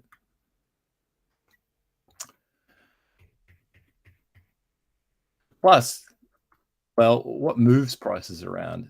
So it's the velocity of the money. So you want the first approximation after that would be the velocity of the money, v times the time period. So it should be a period of time, delta t. But if you like, you can just you just call it t. That's what you want to kind of know. This is what you want to know. So in physics, it's like knowing where things are, where the price is, and so then it boils down to, well, you kind of know where the price was today or yesterday. You maybe want to know the velocity, and you can just plug in any time period you like, right? So then the question is, you want to know the velocity. So you write an equation for the velocity as a function of time, and like following physics, you just take what the velocity is today plus a next estimate, right? So that would be the acceleration times time. But that's all sort of linear stuff. Like so x starts at some time, it goes up if the velocity is a constant. That's your price signal going up over time. And so you don't really have anything coming down. No price drops in this kind of model because the velocity is a constant. So if the velocity is a function of time, then the velocity here, so then the velocity you can increase. So that would then be, this would then be something more like this, right? Velocity can increase, so it can curve. You got convexity, which is always what people are interested in. Okay, but then if the acceleration is also a function of time itself, and this is the thing that you really want to know, right? Because that's the ultimate determiner. You can go beyond the acceleration if you like, but in practice you don't need to, because the force is related to the acceleration. So once you get the acceleration, you're kind of done. And so the acceleration, can do other things as well as bringing the price down. You see, because now this thing can go negative, so you can go downwards or upwards. It's a little hard to see on the position chart. So if you want to plot the velocity instead, it's probably a better idea to look at the velocity as a function of time here. And so the velocity, so this then would be acceleration as a constant, would be the black line. And if the acceleration is a linear function of time, you'd get a curve convexity here in the velocity of money circulation or debt or whatever quantity of money you're interested in. but then if the acceleration has a more general cause, you're looking at maybe something like the red line where the things can go up and down. And so the analogy with physics is a force is related to the acceleration by some sort of inertia here, which in physics you call it mass. In economics, what would that be in economics? I've tried to think of an answer for this. What kind of puts a little bit of a drag on circulation of money? I don't know what to call it. Everyone knows what it is, right? Yeah. You can't eat fast enough to circulate money. It's like we talked about the endogenous circuit. $1 can drive an entire nation's economy if you circulate it fast enough. Yeah. So I don't know. Anyway, it's like institutions and shit. It's just all sorts. Yeah, of maybe things, right? savings. I mean, I don't. Maybe. Yeah. Yeah. I mean, maybe the total. Yeah, kind of the total rules, amount. Yeah. Savers, and also in just physics, because when I say physics, I mean energy, because you can't move stuff around faster than the speed of light, no matter what. Okay, so we would love to know,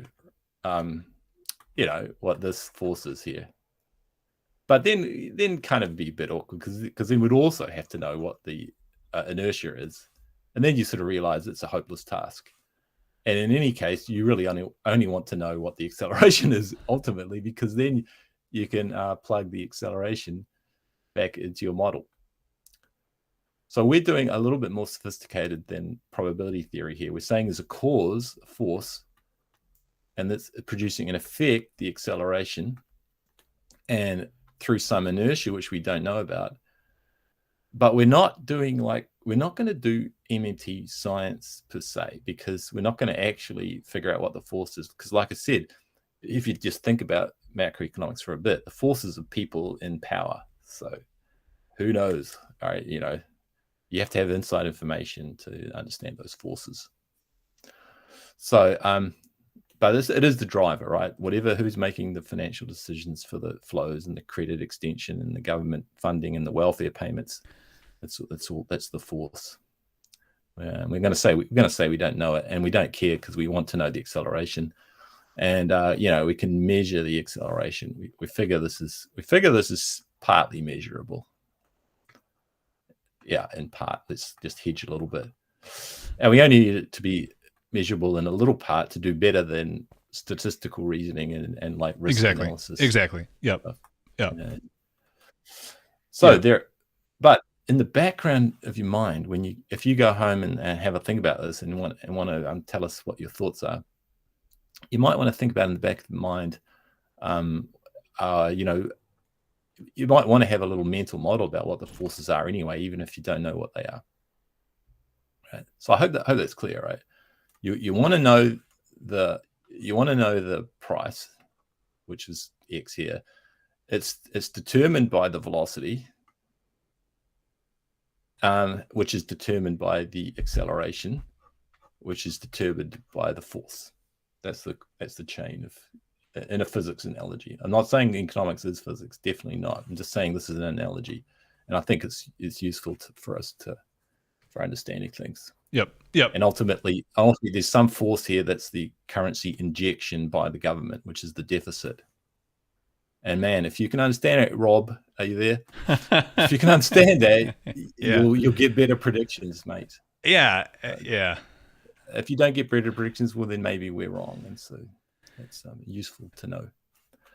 So there's one.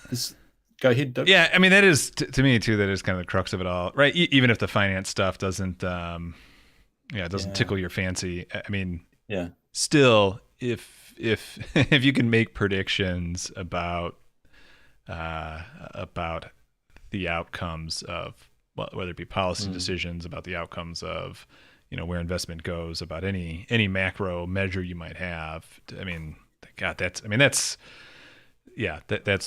where it's at, and that's also for a kind of a better future, and also in making informed policy, right? I mean, those are the things you wish all policymakers understood. Yeah, wish they understood it. It'd go a long way towards eliminating a lot of human suffering. Adam and Ken, by the way, I do see both your questions. So, and we're at a good spot to stop or pause. We'll Cool. change directions here. Okay, so here, now I'm going to change X to be anything like price or wages or outputs or anything like that. Demand. Yeah. You can, and it's okay. This is going to simplify to one dimension. So you can think of X as price, or wages, or demand, or output, but it should be, you should think of all of them. So it's like a target variable, something called the potential, and then there's orthogonal axes for all the different signals of information you can get. So what, it should be multi-dimensional, higher dimensional space that we're talking about here. I just simplified one dimension for illustration. So there's this idea of potential, and it's like a force, but it's not. So there's some relationship in the world that exists. I'll do a slightly more complicated curve there. Some relationship in the world that exists here. So this where do we get this curve from? This is from all the stresses and strains, and I guess I could say the need to eat. Generally, what's the minimum you need to live? You need energy input, so you need to eat, so there needs to be output. So there's some hypothetical potential here that moves prices and things around, because we're talking about a monetary economy, not a real economy. The real economy is always there, but the monetary economy is what drives the distribution of the outputs, right? So your economy can be regarded as a point in this space. I mean, usually you'd say it's a point here, but I'm going to draw it as a ball because it primes your brain to think causally, right? Little ball here. So what that ball just means is that the current state of the economy is at this price level. So this is now we're today. So where's this ball going to go? So if you understand the potential energy correctly, the ball goes down the hill, not up the hill. If you're a negative charge, you go up the hill.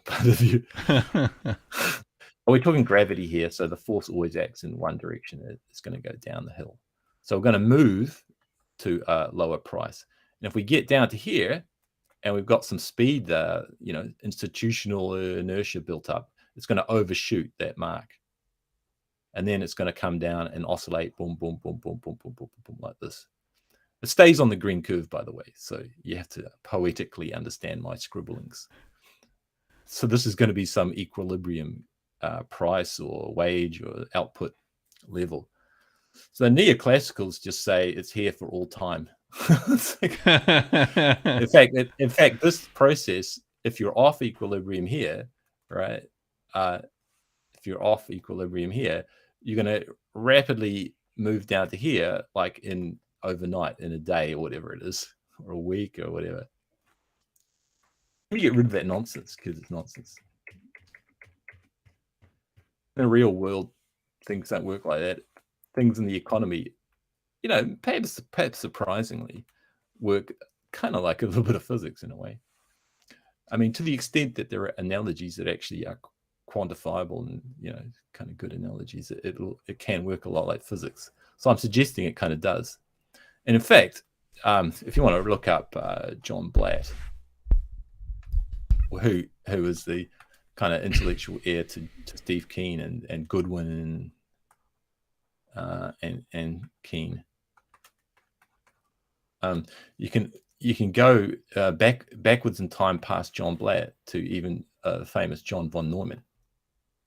Any geeks who know, but for John von Neumann, he was a polymath who invented computers after borrowing ideas from Alan Turing, and he found that he wrote one of the great textbooks on quantum mechanics, all the logic and everything. So what can I say?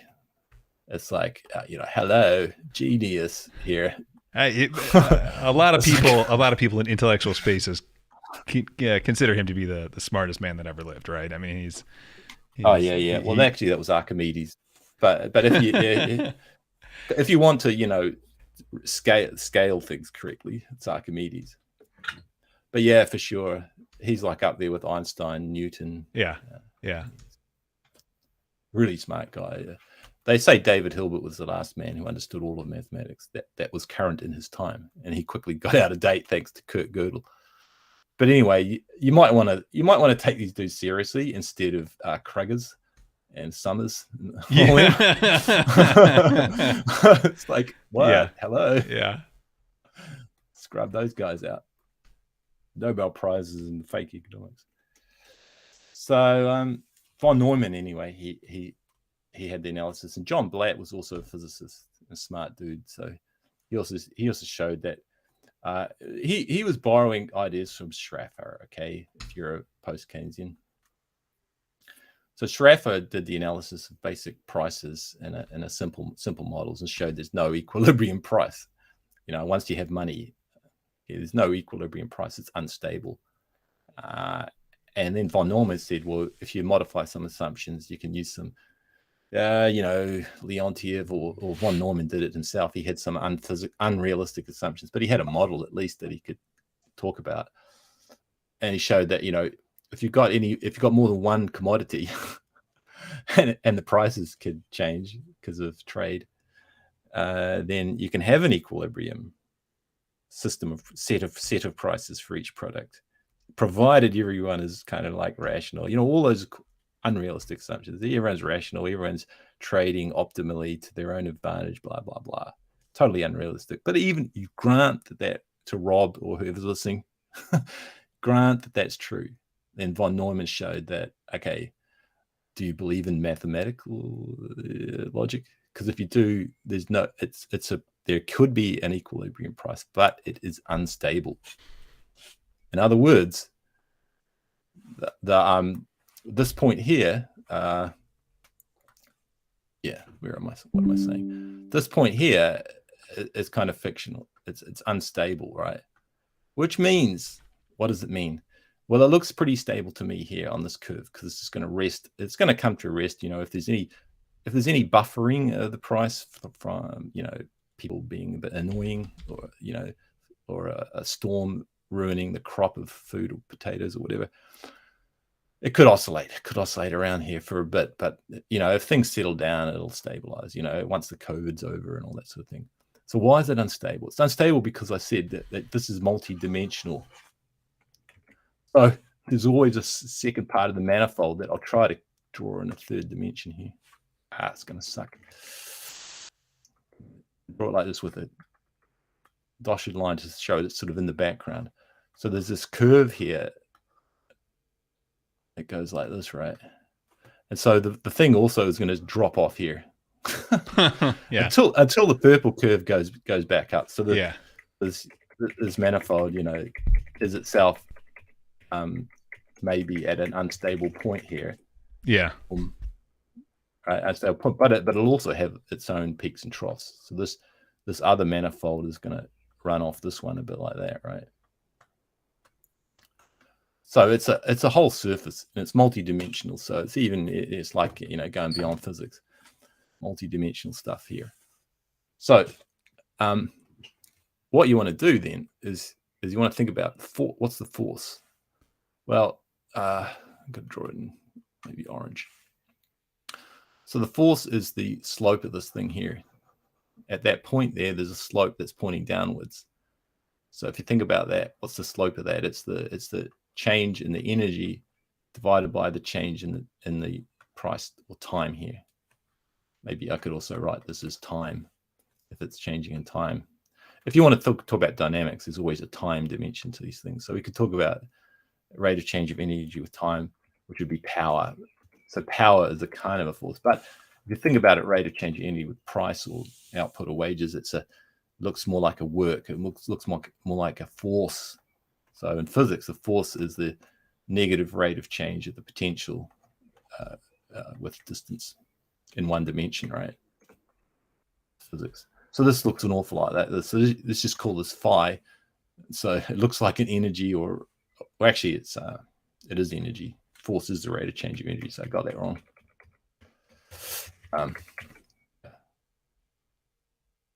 What's the rate of change? I was gonna correct you on that, just for the record. Yeah, you're gonna correct me on that. Yeah, because you know it's got. Oh, sorry. What am I saying? What am I saying? Okay, so the force is directional, right? It's the slope of this, and so it's heading in this direction. It's negative.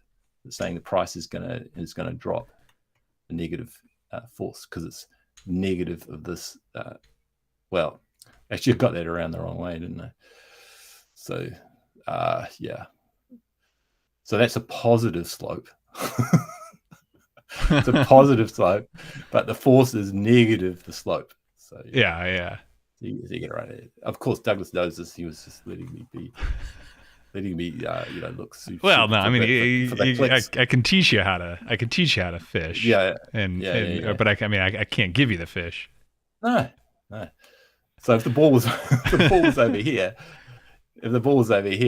the slope would be negative, sloping down to the right, and so the force would be positive to the right. And so there we have it. Now the trouble is, though, the economy is a dynamical system, and where did this energy come from? Well, like I said, it's coming from the energy of the boardrooms and the parliaments. Mm-hmm. That's the energy. That's the driving human psychology and all that, because money is a creature of the law.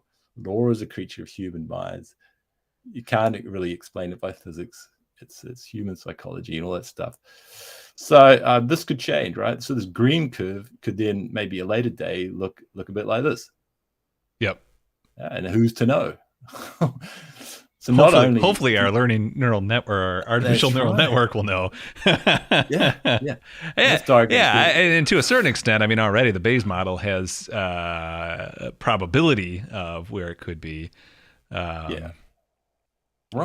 But yes, you can look at the statistics for this. So this is if you look at the probability density function. There's a little peak here, and then sort of fades off like that. Yep. So, but the probability, right, is just probability. You have no idea where it is, where the heck is it along here. You just know it's a, high probability here and lower probability out at the tails. Yep. Exactly. So somewhere you're in here, but if you're smarter and you're dynamical, you're actually here. Boom. Yeah. So then definitely it's going to move in that direction. But like I said, it's a multi-dimensional system. So there's not just a green curve. There's a whole manifold there that you have to worry about. So that is something that a human mind will have great struggle with, even if they can figure out what the accelerations are. Are you going to really seriously repeat that every month? Redo the calculation. I mean, so you could write some equations for that and all that, but you do want to kind of automate it. And but then the trouble is, if you automate it, right? If you automate this process in some wicked, amazing C or Python or whatever, then you're going to automate this green curve. Okay, so what if,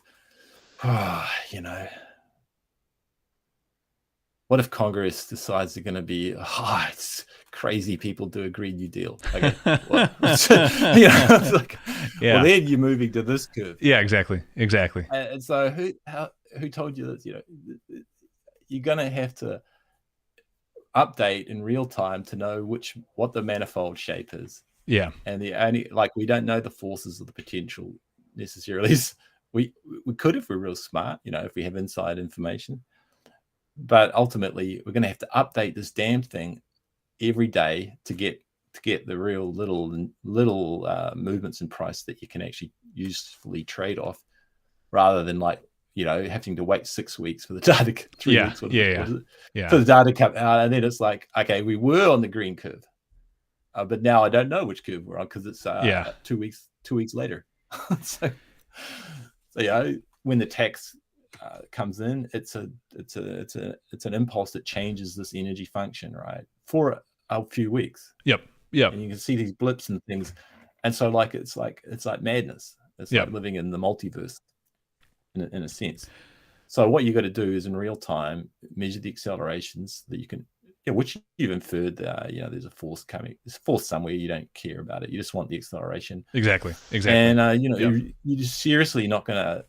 Well, I don't know. Maybe someone can do this on a spreadsheet or something, but if you want to do it efficiently, close enough to real time to make it useful trading information, I think our hybrid approach is going to probably pan out probably to be the best option out there. I don't know. Is there anything else apart from being an inside information? We're assuming we're outsiders. Yeah. So, I won't have any inside intel. Yeah. So we're going to have to probably do a combination of like dynamical system stuff to do the macro level kind of correct, and then some neural networks. I mean, I don't know of any paradigm that's going to be better. The thing is, you could use a real complicated model that tries to model that pink manifold that I drew there, but that's a seriously hard problem. You're talking about like having to be a superstring theorist type of brain. And even then they're pretty lazy people. They just they don't do the LHC calculations. That's a whole delegated authority to look at the data from the LHC, right? No string theorist is looking at that data. And so then you're just going to say, I'll give up, and you just use the probability theory, and you can do a fine job. You can make a living as an investor that way, and so on. Yeah. But if you're interested, if you're curious about the world, you don't really want to just stick to probability theory. You want to look at push it even further. Yeah, exactly. And even if you're wrong, it's just more fun this way, right? Yeah. That's my story. Yeah. So I mean, I think too. I'm sure. I don't know if this thought's kind of coming up in my head. It's probably coming up in viewers' heads as well. But most investors invest purely statistically, right? Right. What I mean by that is I'm going to kind of build things up here, right? Most investors invest purely statistically. And if you're like a buy and hold 60-40 401k guy, it's just a statistical model. That's all that is.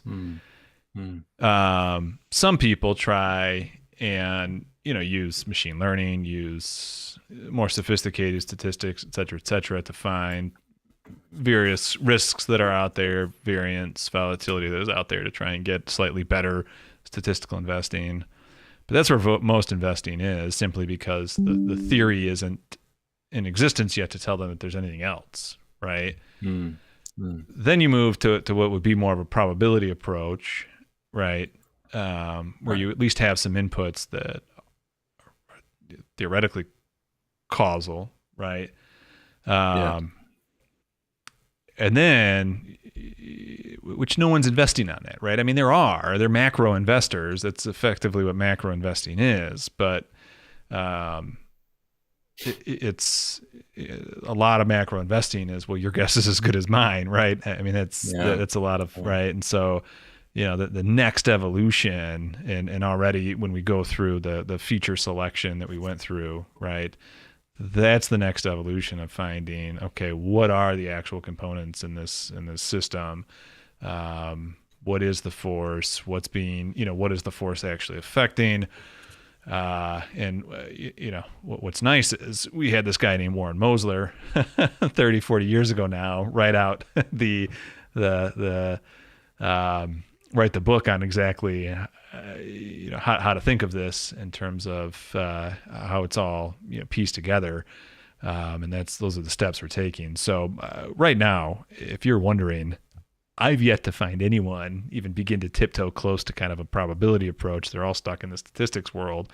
Even if they have kind of a sophisticated macro overlay, they're still very much purely statistical. I mean, I think when we finally do kind of solve, or when it finally gets publicly solved, the approach we're trying to go for, everyone's going to flood there, obviously, to that approach, and then it will be okay, who has the most inside information, right? I mean, that'll be that'll be the end game then, is who can actually get the most inside information. And hopefully to get to kind of the more social aspect of this, hopefully by the time we get to that point, we have a government in place that is, ready to be fully responsible with that. With that responsibility, with that responsibility. Yeah. MMT turns that upside down. Yeah, exactly. Yeah. So, dude, that was awesome. Questions in the chat. Yeah, that was awesome. Let me just say that was awesome. I appreciate that demonstration. I know you and I were talking, and you kind of wrote this out, and a bunch of light bulbs went on in my head as you were giving me a very similar presentation. So, cool, man. Yeah, Rowan Nora has a good question. Yeah, I want to respond to quick. Let's do it. Yeah, and go ahead. Ken. Yeah. Okay, Rowan Nora first. Have you heard of Philip Morawski? Yes. But I read the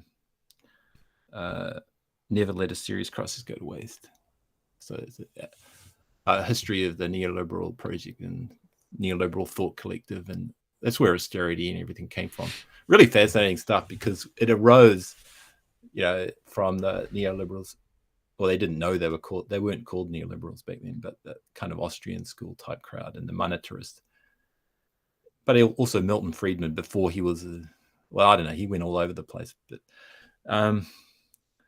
they wanted to make sure fascism never came to Europe again.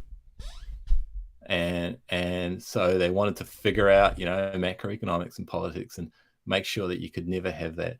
So they didn't want the inflation, because they figured it was the Weimar Republic, all that. Okay, they got it completely wrong. Probably because they were just it's hard to know whether they were dumb or not. I mean, obviously they're intelligent people, but Hitler didn't come to power because of the hyperinflation that had finished a long time ago before Hitler.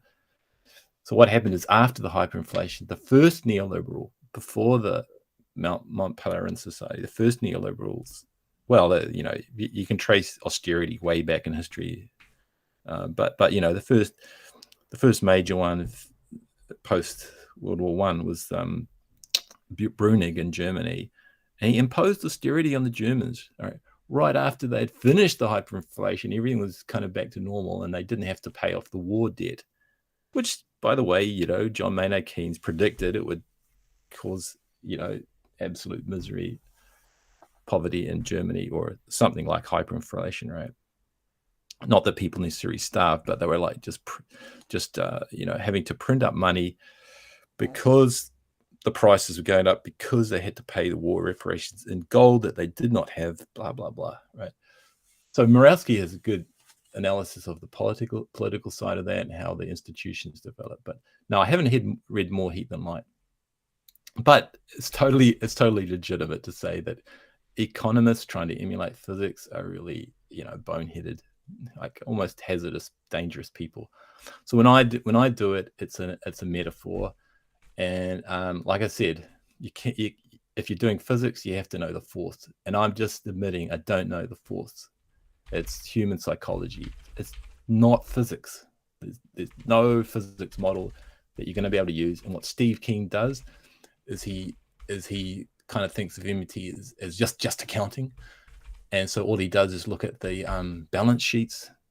And so it's going to be, if you put in the correct initial conditions and the correct interest rates, which, he doesn't, because he's just doing, toy models.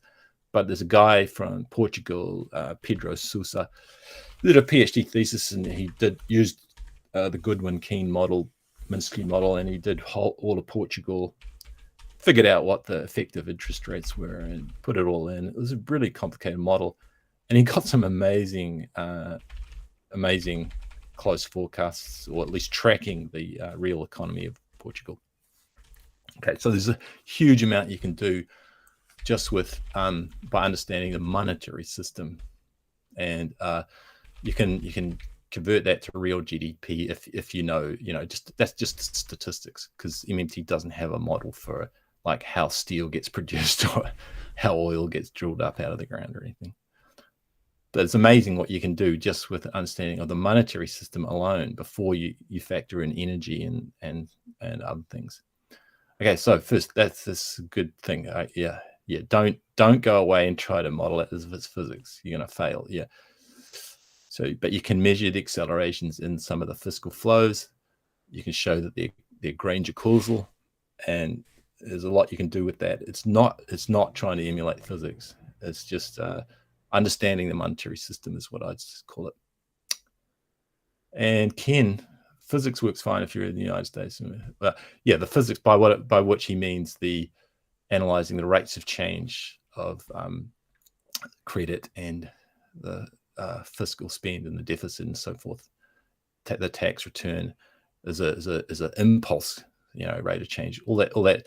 When I say physics, I don't mean physics. I mean it's just monetary operations. It's wrong to call it physics. You shouldn't try to emulate physics. Let me just reiterate that. I'm just using it as metaphor. Yes. But I disagree with Ken. What do you think, Douglas? Because yes, if you are using the United States dollar, then if you're using United States dollar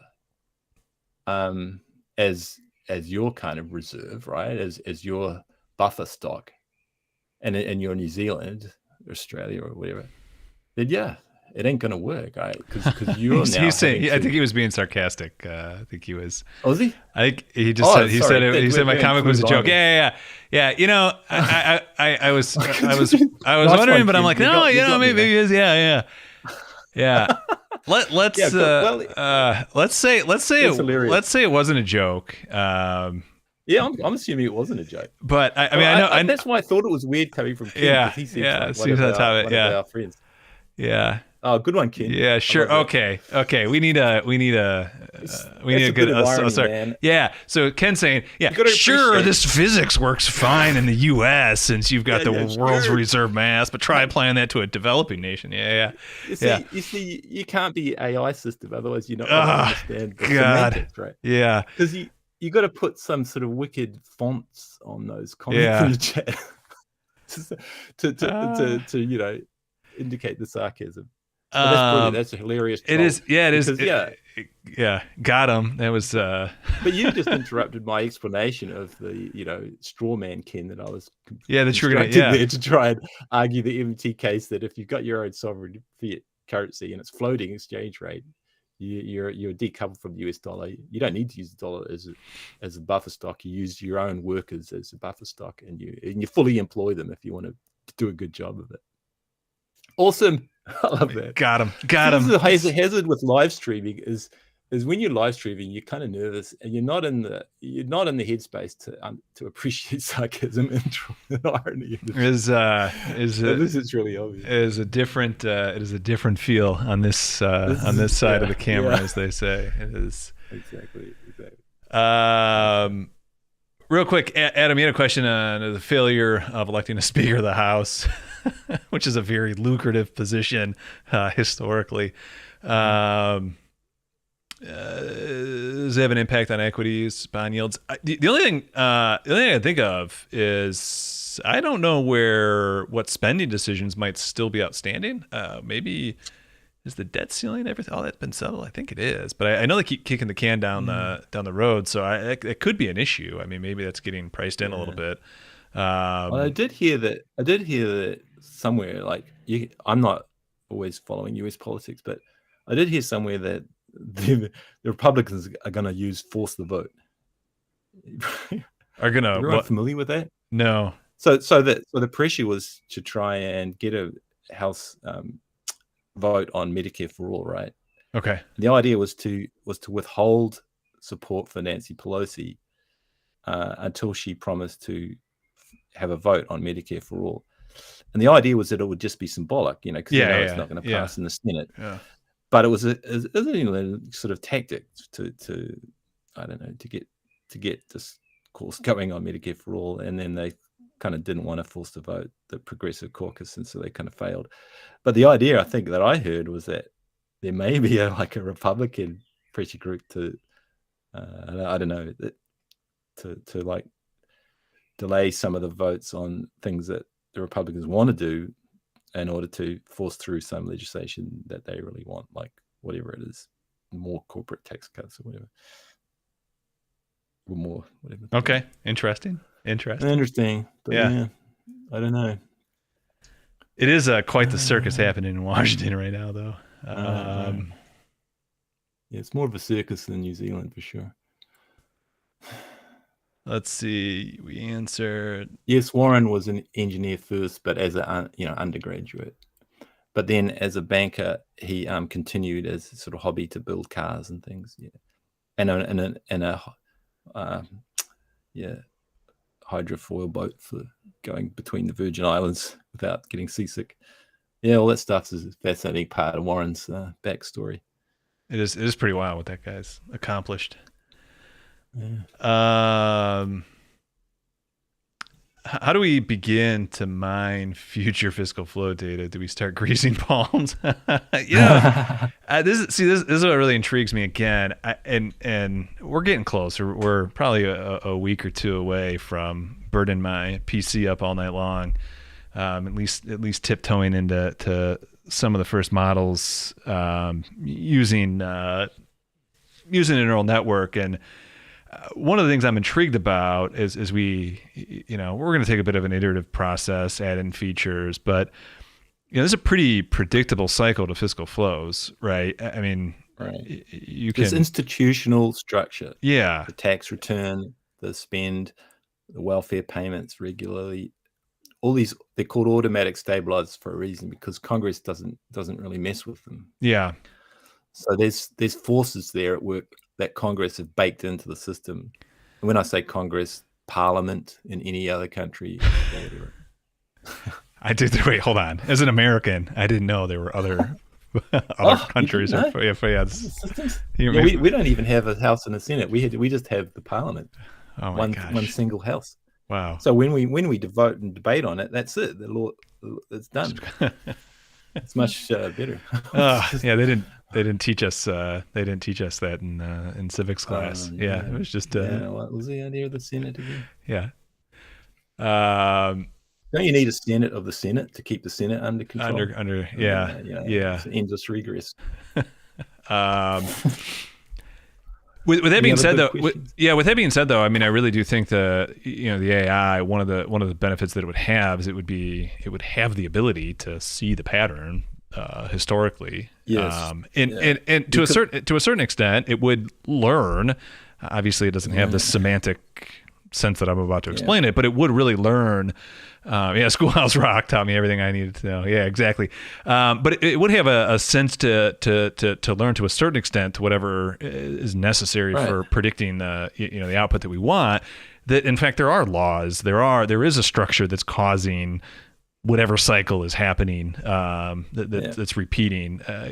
So it will have that. I mean it, and those are just the sort of things that a neural network can.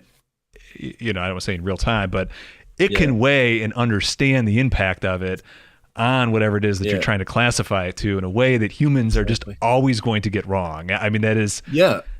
How do you set weights on 15 or whatever inputs to the thing? Yeah. You know, to determine which set of weights is optimal is a beast of a task, right? Yep. Yeah. So you're going to have to write code for it in one way or another. And neural networks are one way of writing that code. Yeah. But they're a nice way because they allow you to sort of can your own understanding and knowledge in a sense. Yep. You should always build a new neural network model every year as things change, as your knowledge changes, right? You can't use yesterday's neural network that you've built and trained and highly tuned. You can't use it next year if things change and they've changed, right? Well, if they've changed, you better update. You have to rewrite the whole system and retrain it. Yep. So it's only canning your understanding. It can't do anything more than that. But it's like this is where esoteric kind of information theory comes in. So because when you have this knowledge in your head and all that, there's a lot more that you can infer from that than you realize. So if you know that the government parliament is a monopoly issue, it's a simple public monopoly, like Warren said. But you also know a little bit about the law and the legal systems and the institutions, which, no Austrian scholars might puke at that, but it's the reality. So, I mean, they can come up with their idea of a total free market, kind of zero government, whatever. But that's fine if they want to do that, but it's not the real world today. And we're assuming we're not insiders that have the power to change the system today. So you have to deal with things as they are today, and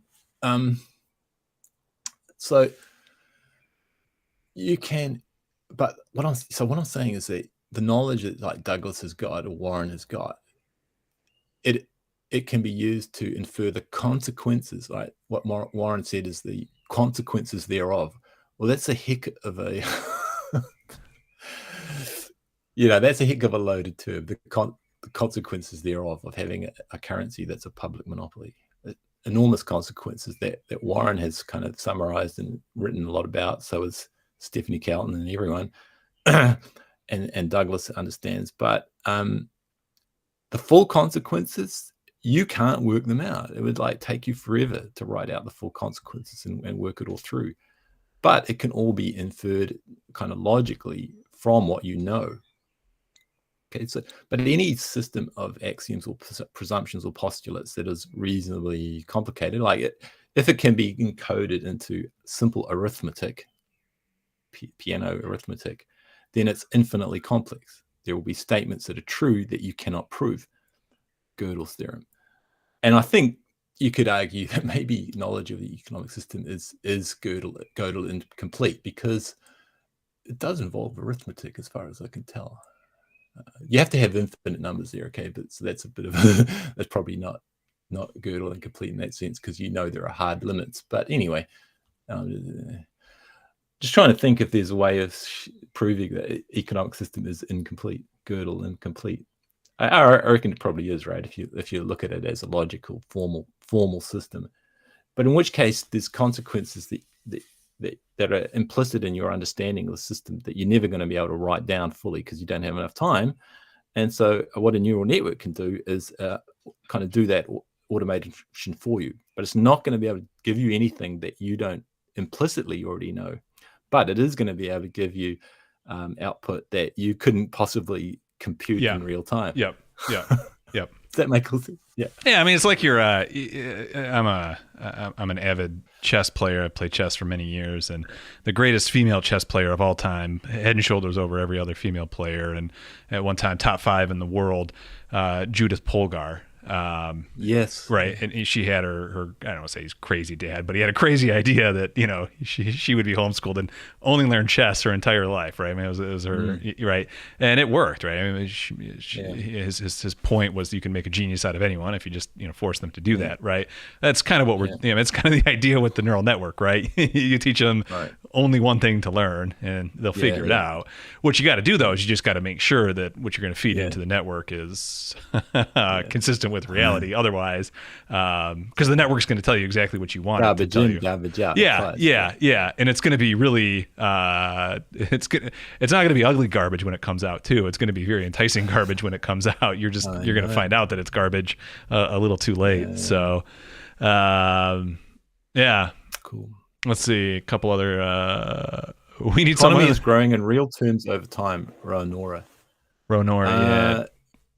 Well, the Steve Keat or Goodwin-Minsky model would assume that, but that's basically 2 factors assume an economy is growing in real terms over time. One, population is growing. So if you don't want people to starve, your output has to grow. Secondly, technology and automation tends to improve over time, right? We don't tend to go back to the dark ages too often, right? Every so often there's a regressive blip. Those are going to be famous last words right there. Too often, next year we're living off subsistence. So the economy does grow in real terms over time. It goes up and down a little bit too, but it does grow in real terms over time. And in fact, this whole thing about unsustainable infinite growth, well, that's true. I mean, it can't grow absolutely for longer. But have you ever heard of asymptotics? Anyone? I can draw it. Can I? Yeah. Do I have to explain this in pictures? Would it help? I think pictures would help. Okay. Let's. I've been wanting to try. I've been wanting a reason to bring up the polls, a YouTube chat polls. Do drawings help? Maybe that'll be the first poll we run in chat. Degrowth is a technical German term. It means the growth. So do I have that up? Oh yeah. Yeah, you're up. You're good. I'm teasing the Jason Hickel. Jason Hickel wrote the book on degrowth and all that sort of thing, and Kate Raworth is the other economist, as well as Steve Keen and others. There's a whole good tradition of these folks, and I'm just picking out a couple of like the headliner names. It's possible they aren't even the best at the job of energy economics. So degrowth is the growth. I'll try to explain why. Okay, so we're on a finite planet. Absolutely true. We can't grow economy forever. Throughout most of history, it was exponential growth. So this is real growth now, not just money. You can grow money. You can have nominal GDP growth forever and ever and ever and ever, because it's just money on a spreadsheet, right? Digits, information on a spreadsheet. So over time, it's gone like this, up like that. And it seems to kind of go that if you look at any period of human history, it seems to go like that for a long time, because growth does have a kind of an exponential aspect to it. Okay. But then if you look over history, so that would have been like for the last 10,000 years. Then if you look over history, that curve that went like this, when you scale things back down to like population size, it actually is looking something like that. So it looks like there's kind of almost been no growth. But if you zoom in on this, it looks like it looks like this, right? So you understand, exponential scale like that. So the past tail of an exponential looks flat. But if you blow this up and magnify it, it looks, on the large scale, it'll look like this. Yep. Right, so boom. That's exponentials for you.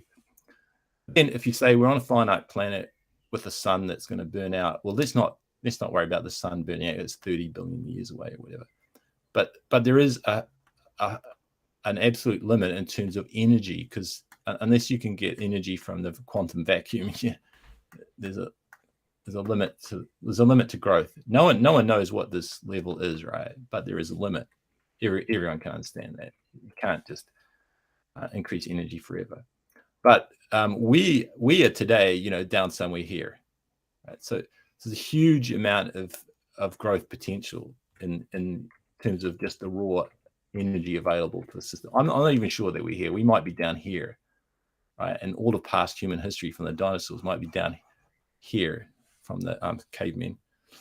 I don't really know. It's kind of a really interesting question to ask. But if you talk to a physicist, they'll say our maximum potential real GDP is pretty supermassive. And the reason this is a rate of change of time, so the change of output over time, if you like. So that would be real output over time, has some maximum. So if we're up here and the curve goes like this, right? So it goes up and then like that. This is called an asymptote. And so we can continue growing forever, even at a continual rate of growth, if you like, because we're a dynamical system. So stuff comes in to the economic system, and then stuff comes out. And as long as they're roughly in balance, so the rate of change of the stuff going in is roughly the same as the rate of change of stuff going out, then you're not heating up the earth. You're not, destroying the environment necessarily. You might be creating toxic pollutions, but you could also include toxic pollutions as inputs and outputs too, if you measure them correctly. So it's not heating up if the rate of change of the stuff going in is roughly the same as the rate of change of stuff going out. And if it's not over some period of time, we can always sort of regulate things that it's okay. But if you're growing population, then if your population is increasing, the rate of change, which I call n dot. Right? So a dot just means it's the rate of change of the quantity. If that is positive and going up, then we're heading up this curve, right? So then there's going to be some rate of GDP growth that we're never going to be able to surpass. And at that point, the population N is still growing. We're still getting a larger population, but it's like, we're only adding like a few people each year onto it, and the next year less people, the next year less and less and less and less and less. But that's the physicist view. But like I don't know, like a real economist view is probably the maximum that we're going to actually achieve is somewhere way down here. Because, we're just not going to want to be that busy. Let's face it. And we're not going to want to have too many children because they're a bit of a hassle, even though they're really nice. So, and children unfortunately die and all that sort of thing. So this is probably what we'll actually do over time is we'll just get real closer and closer to that curve.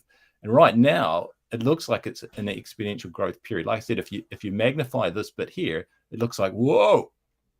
It's like, so this is the funky thing about exponential curves. Yeah. Y equals e to the power of x is you scale them down, they can look flat.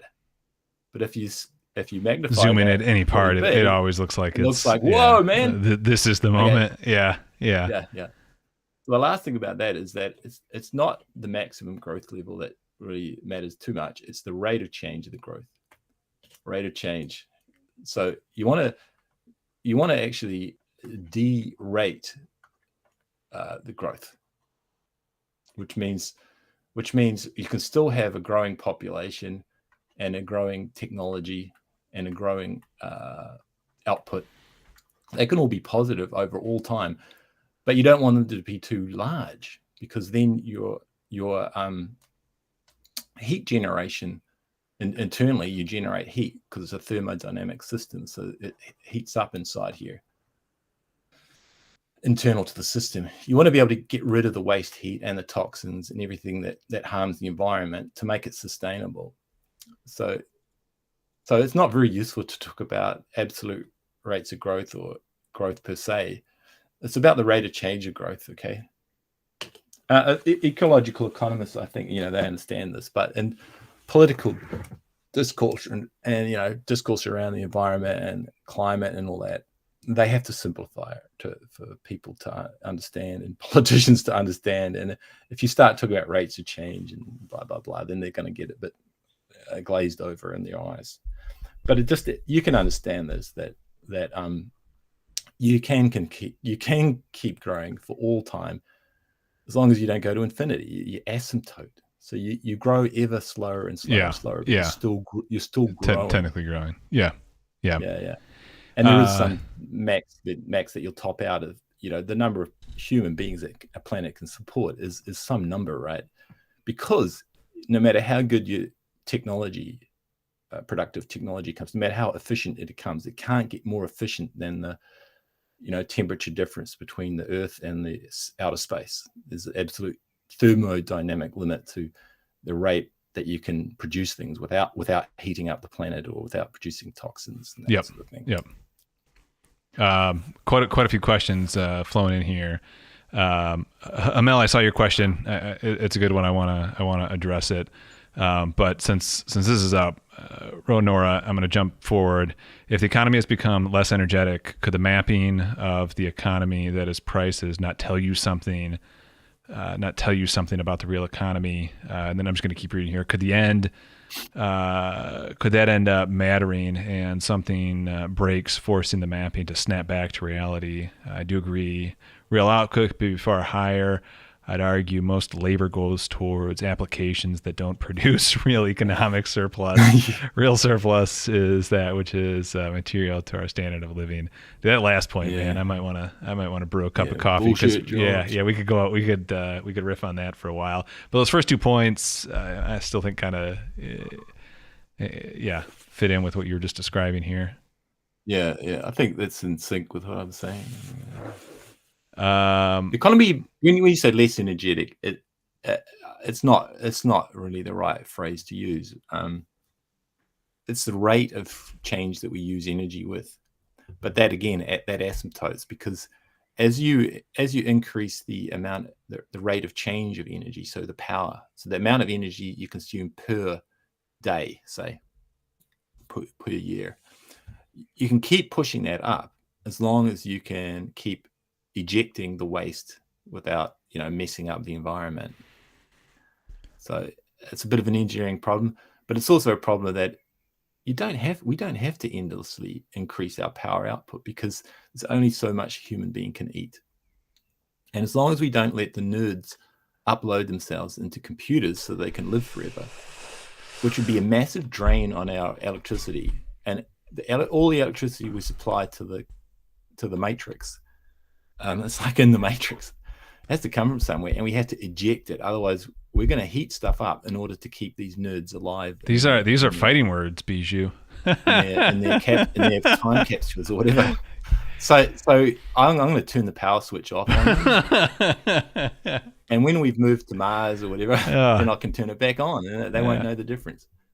As long as you're willing to turn it back on. Okay, good. Yeah. Good. No, if they can prove they're conscious, then I'll turn it back on. Oh, yeah. But I can prove they're not conscious, so there's no ethical obligation for me to turn it back on.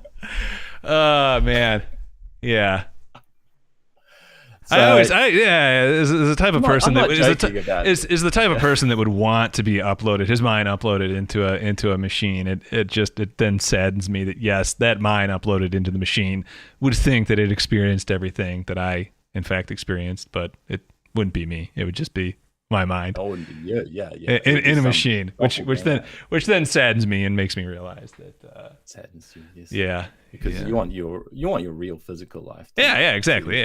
Be meaningful, and I don't care if I die, but I want to have a meaningful input. And it's like if you're an artist or you're a politician or an oligarch. If you're an artist, you like to see creativity, so you want to see yourself die so that someone else can use the energy that you would otherwise be consuming to do something cooler. I just must have a massive ego then, because I don't think anyone can top what I've pulled off. Because over time, here's a conjecture: like over time, your thinking just gets more and more like fossilized. Oh yeah. Now, if you can kids, show me the music kids listen to these days, but my music and my day, my movies. So if you can show me that you're infinitely creative, then I could tolerate you. The energy that my kids, my grandkids could probably better use to make really more awesome, beautiful products. But by definition, if I became that, I would just be that cringe old dude at the bar. Kind of, right? Oh man. So it's better to die young. 27 is the cutoff. Damn. That's when you cease having new, original, artistic ideas that are oh my god, Douglas, worth society. I get these waves of kind of I can't help myself laughing about all this stuff, having a good time talking to you. But I think about all the suffering in the world, and then I think, oh god, if only everyone could be having these nice discussions about all this stuff, and even just have the same. I mean, I live very frugally, and if they could just have the same sandwiches and coffee that I could, oh man, it's totally possible. It's a distribution problem. Not a. We've talked about this. You guys are going to get an insight, a little. Some of the Bijou and I will debate this back and forth. And every once in a while, when I'm not thinking about how I can crush markets and make millions, I have a brief blip of compassion in my heart. But joking aside, one of the things we've discussed is the idea of Roger Penrose's conformal cyclic cosmology. Yes, conformal cyclic cosmology. Essentially, this idea that eventually, I'm going to butcher this, but eventually, the universe flattens out enough to have no distinction between what would have been the beginning of the universe at the Big Bang to what would be this flattening, and then you hit this big physics word that I don't remember, and then it starts all over again. And I mean, Bijou has a PhD in physics. I watched some TED Talks, so take whose word on this as you will. But one of the things I've thought is, what if eventually the parameters of the universe repeat and this repeats again, right? I mean, how cool would that be that we would get to experience this, and that this has happened before, we could experience it again. And eventually, immediately, the thing that comes to mind is like I'm one of a very few percent of human beings that have ever lived, that have ever got just immeasurable joy and pleasure and experiences, just live streams with someone on the opposite side of the world every Wednesday, and then if you're not subscribed to the channel to watch, that you should be. With notifications, then unfortunately the vast majority of the human experience has been suffering for all those who've come before. And, And if the MMT I get what you're saying. If the MMT can do a tiny bit to ease that suffering, man, it's worth like it's almost like worth assuming MMT is true, even if it's not. Yeah. How about that, Rob? Yeah. Anyway. Yeah. To be fair though, I mean, I don't know exactly what camp Rob sits in or whatever, but I mean, even the most capitalist free market people would still say that their version of economics offers the best chance for the most amount of more optimal, human optimization, human happiness. Well, that's something that you can kind of almost in a way test, not through replicated controlled trials, but through other means if you're prepared to go there. Some other good questions. Let me jump back real quick. I'm going to jump back to Hamel. He had a question that I want to address because it's I got to get. I don't. You guys aren't seeing the fact that I'm actually scrolling, are you? I don't think so. Darn it. Anyway, I can't scroll up right now, but Hamel asked, it's really funny. I figured the more esoteric philosophical discussion would start dropping our viewership. And yet right now, I think we're hitting our peak concurrent. So if you are one of the new ones that just showed up, make sure you hit the like button, subscribe, turn that notification bell on. So is it this one here? No, I'm just trying to, and that is the question. No, his question was, passive investing. Yeah, that was a passive investing. Yes. If actually, and I'm glad you brought this up because we were talking earlier about the idea of kind of what is the mass, and force equals mass times acceleration. What's the mass, right? I mean, I would say something like passive investing would be one of the institutional structures that is the mass, right? Right. Because it's the tax laws, it's that structure that says, hey, we're going to tax you unless you put money in stocks. I mean, that is what passive investing is, right? It's like taking money and taking it out of real circulation. Yes. Yep. Yeah. Yep. And so, Amel, if the legal structure were to change, I mean, let's just say tomorrow the U.S. got rid of 401ks, and somehow like the stock market didn't collapse because of it. But still, right. I mean, assuming like, things just went along as is, that would change the underlying structure of everything. And so, to specifically do decisions like passive investing get baked into the models? No. But kind of implicitly, yes, because we're making assumptions that things like passive investing are the reality that is driving the flow of funds. So if all of a sudden the tax breaks stopped, and the 401k system went a different direction and that sort of thing, then we would, you'd have to go back to the drawing board on the entire structure of the theory. But you'd still be able to then recreate some theory to find out how profits are made, how money ends up in investment, and that sort of thing. So good question. Passive investing is a really important feature over the last 30, 40, 50 years. So that's an important institutional, maybe a drag on the real economy. Which, but by the way, I want to relate that back to Nora on the rate of profit falling. Yeah, don't get too much sucked into that myth. Okay, so the nominal profit can always go up because we're talking about score points. That's what the currency is, IOU of the issuer.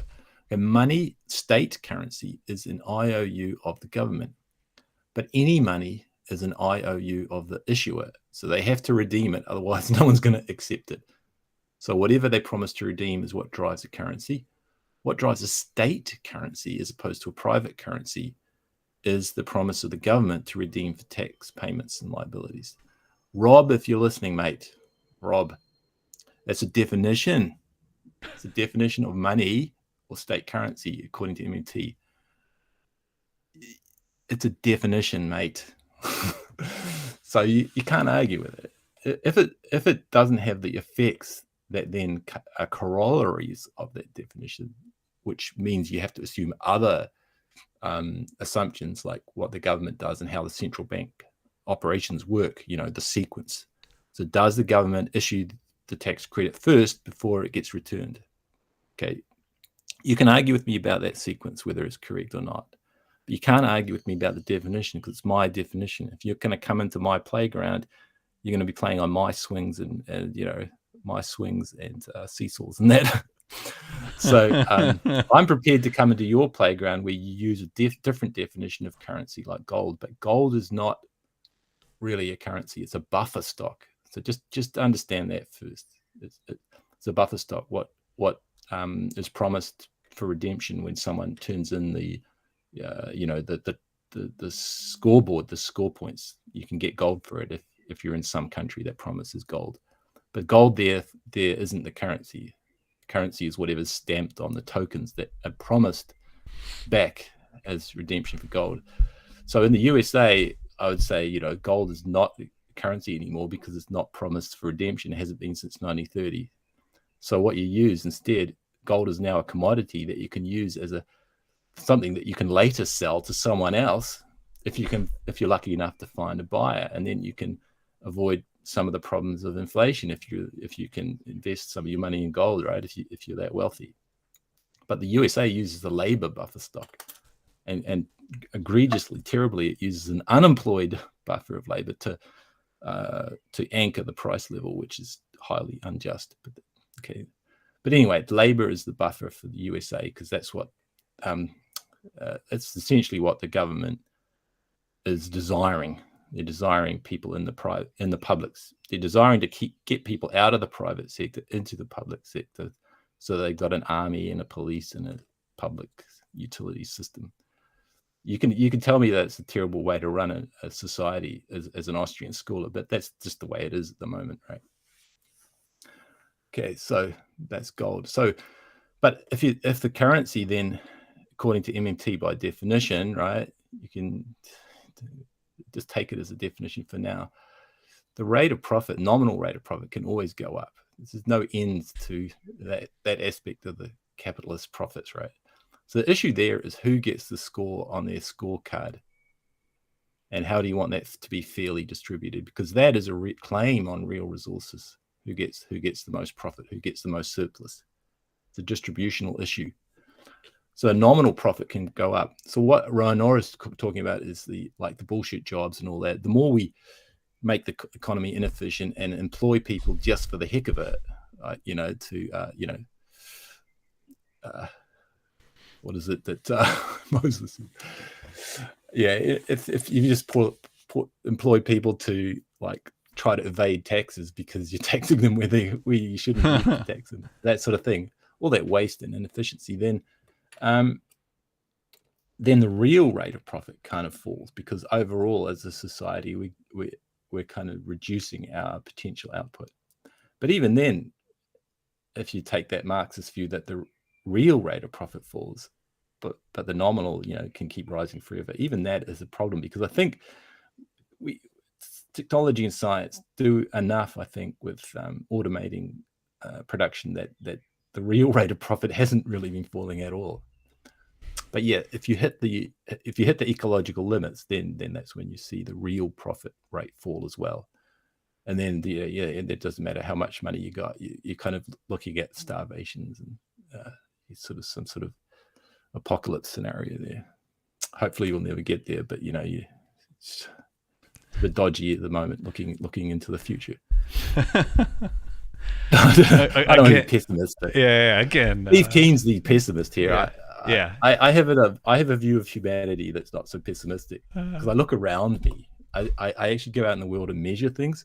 I look around me, and the people I see and meet are amazing.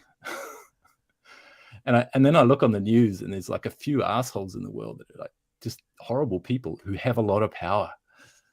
And I'm like, I think the many can outweigh the needs of the few, and the many, maybe if they get their act together, they can take some of that power off the few, and redistribute things in a sort of slightly better way.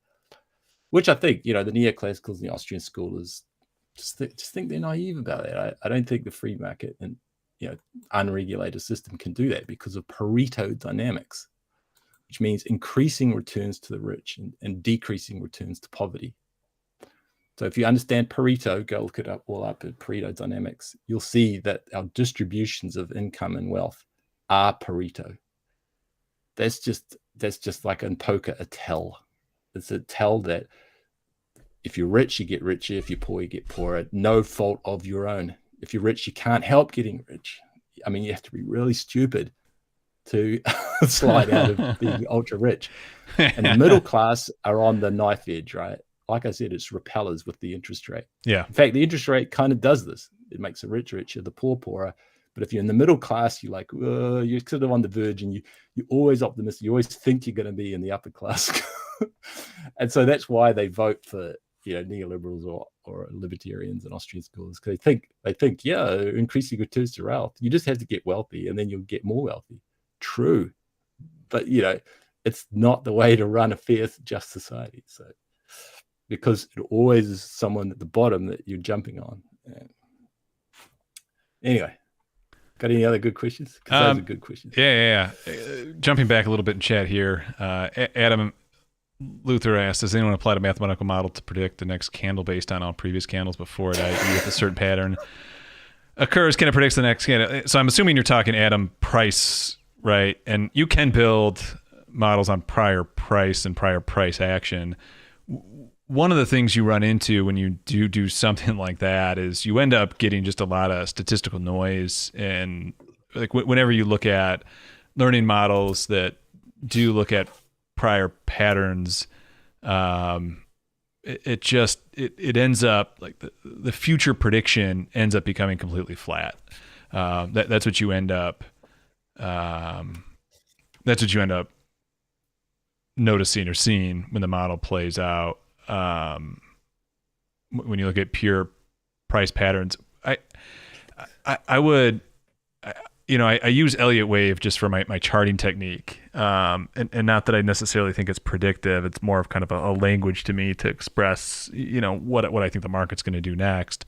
But I do think that there is, I think what Bijou, you've kind of used this analogy before, but I think what we see when we see price expressed over time on a chart is essentially the wave function of what the output is of each individual agent making the decisions that they make when they buy or sell a stock or an underlying security, and I think because of that factor, there's so much noise in it that it eventually just ends up being flat. But I do think that the price kind of expression that there is, you're not going to box Rob, sorry, I just thought that's funny, is to a certain extent. I mean, there is like a kind of a scientific reason for it almost, but I don't know how helpful it is in predicting the next price going forward. Okay, tomorrow you're gonna have to explain candlesticks to me. Okay. Yeah. I didn't get that one. Open, yeah, open, high, you low. said sounds Yeah. right. Yeah. Oh, okay, right. Ken, buddy, I had a look at the Bruno Machal's thing. It's a bit dodgy there. But if you want to know more about that, let us, Patreon maybe or something like that. But Ken, when we repeat with the conformal cyclic cosmology in a few quadrillion years, it won't be you there. So No, this is our disagreement, though. It could be. no. Consciousness is, I'd say, a kind of a unique thing, right? So if you have the same physical arrangement, and even know, but because to link the subjective to the objective requires some metaphysics, right? Yep. And it's not ours to just make up willy-nilly. Yep. Metaphysics that connects the subjective soul to the physical body is metaphysical. No one can really understand it. But whatever that link is, I think, and it could be, it's a 50-50 bet which way it goes. I think the connection is more to do with time rather than to do with the physical configuration of physics. So if you're alive now and you're experiencing this body now, that's a different consciousness to one in the future that has exactly the same physical states. So the physicalists get it wrong, I reckon, because they're thinking the physics generates a consciousness. So if the physicalists are true, then if you instantiate the exact same configurations of atoms and molecules and quarks down to the Planck scale, then according to your view, that generates consciousness. So yes, Ken would enjoy life in a quadrillion years from now in the next Penrose reincarnation cycle. But I've got it around the other way, because physics doesn't actually have any cause in it. There's no. You can look at Bertrand Russell and this genius, the guy who did that graph theory stuff. His name will come to me in a second. It's just escaped me for a second. Another British guy, mathematician, polymath. Starts with R as well, I think.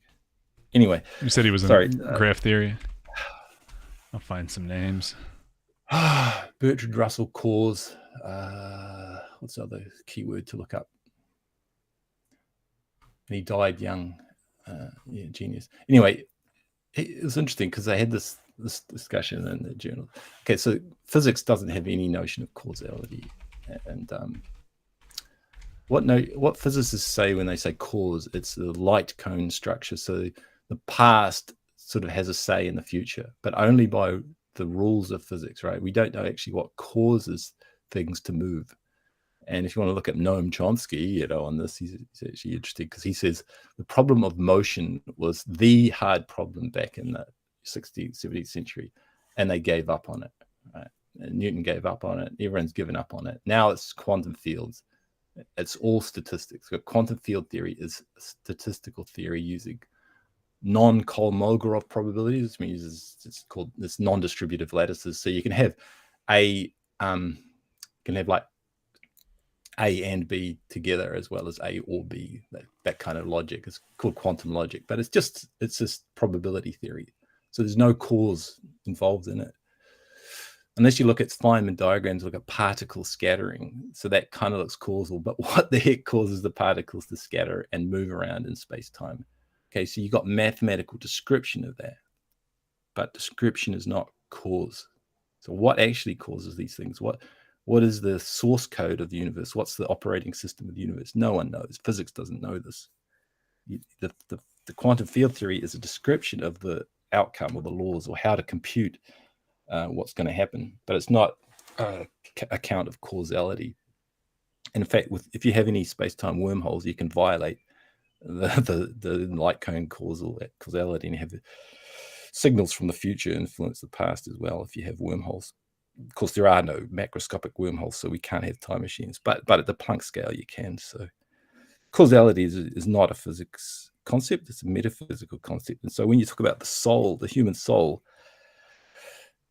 I think forces move things, but they're sort of metaphysical. So I think consciousness is like free will. It works as a causal agent, not as an effect that's generated by the physics. I think it's the other way around. So you see, I'm MMT everywhere in my whole life. Everything I think is backwards to everyone else. Yeah. Oh, I think more people would agree with you, though, right? I mean, I think the minority position would be that there's no free will, that consciousness is purely a deterministic feature of human existence, or potentially any existence, right? I think. Hang on, what did you say? I'm in the minority, aren't I? I would say I'm in the minority. I would say more people agree with you that there's free will, that there's something like a soul or something like that. Maybe you disagree. Right. No, you I'm kind of wanting to put myself in the minority as a kind of a unicorn, but I think you're probably right in terms of majority of people. But like still a lot of people are religious. They say they do these charts where atheism is on the rise, but it's like a asymptote. It doesn't get beyond a certain amount. But in academia, I'm saying I'm a minority. Probably, yeah. There. Yeah, I could probably get a lot more people to agree with me. So I think in economics it's the same. Like MMT is probably a majority thing that people don't know they know MMT.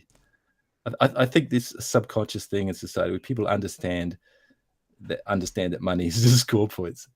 But everyone tells them in school, all the academics tell them, no, it's like barter. Like it's like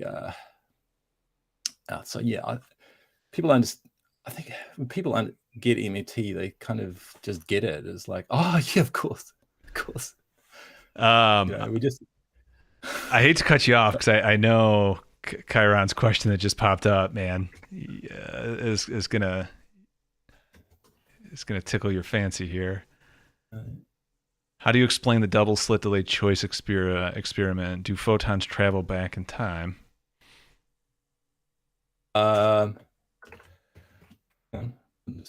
Ken here. Yeah. Oh, sorry, Ken. My text didn't come out. I mean, just meant to say Douglas gave me your comment. Ken. That's how I got. Yeah. Thing.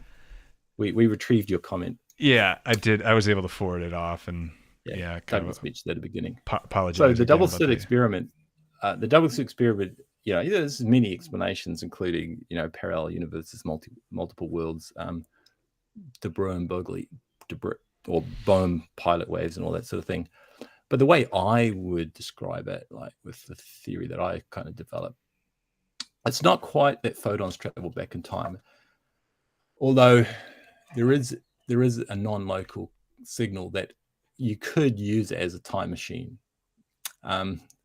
It's called a wormhole, or it's called an ER, Einstein-Rosen bridge, or people used to call it entanglement before they understood more about cosmology and gauge gravity duality, or what's called ADS CFT model theories, which is a theory that says that the quantum mechanics exists only at the boundary of space-time.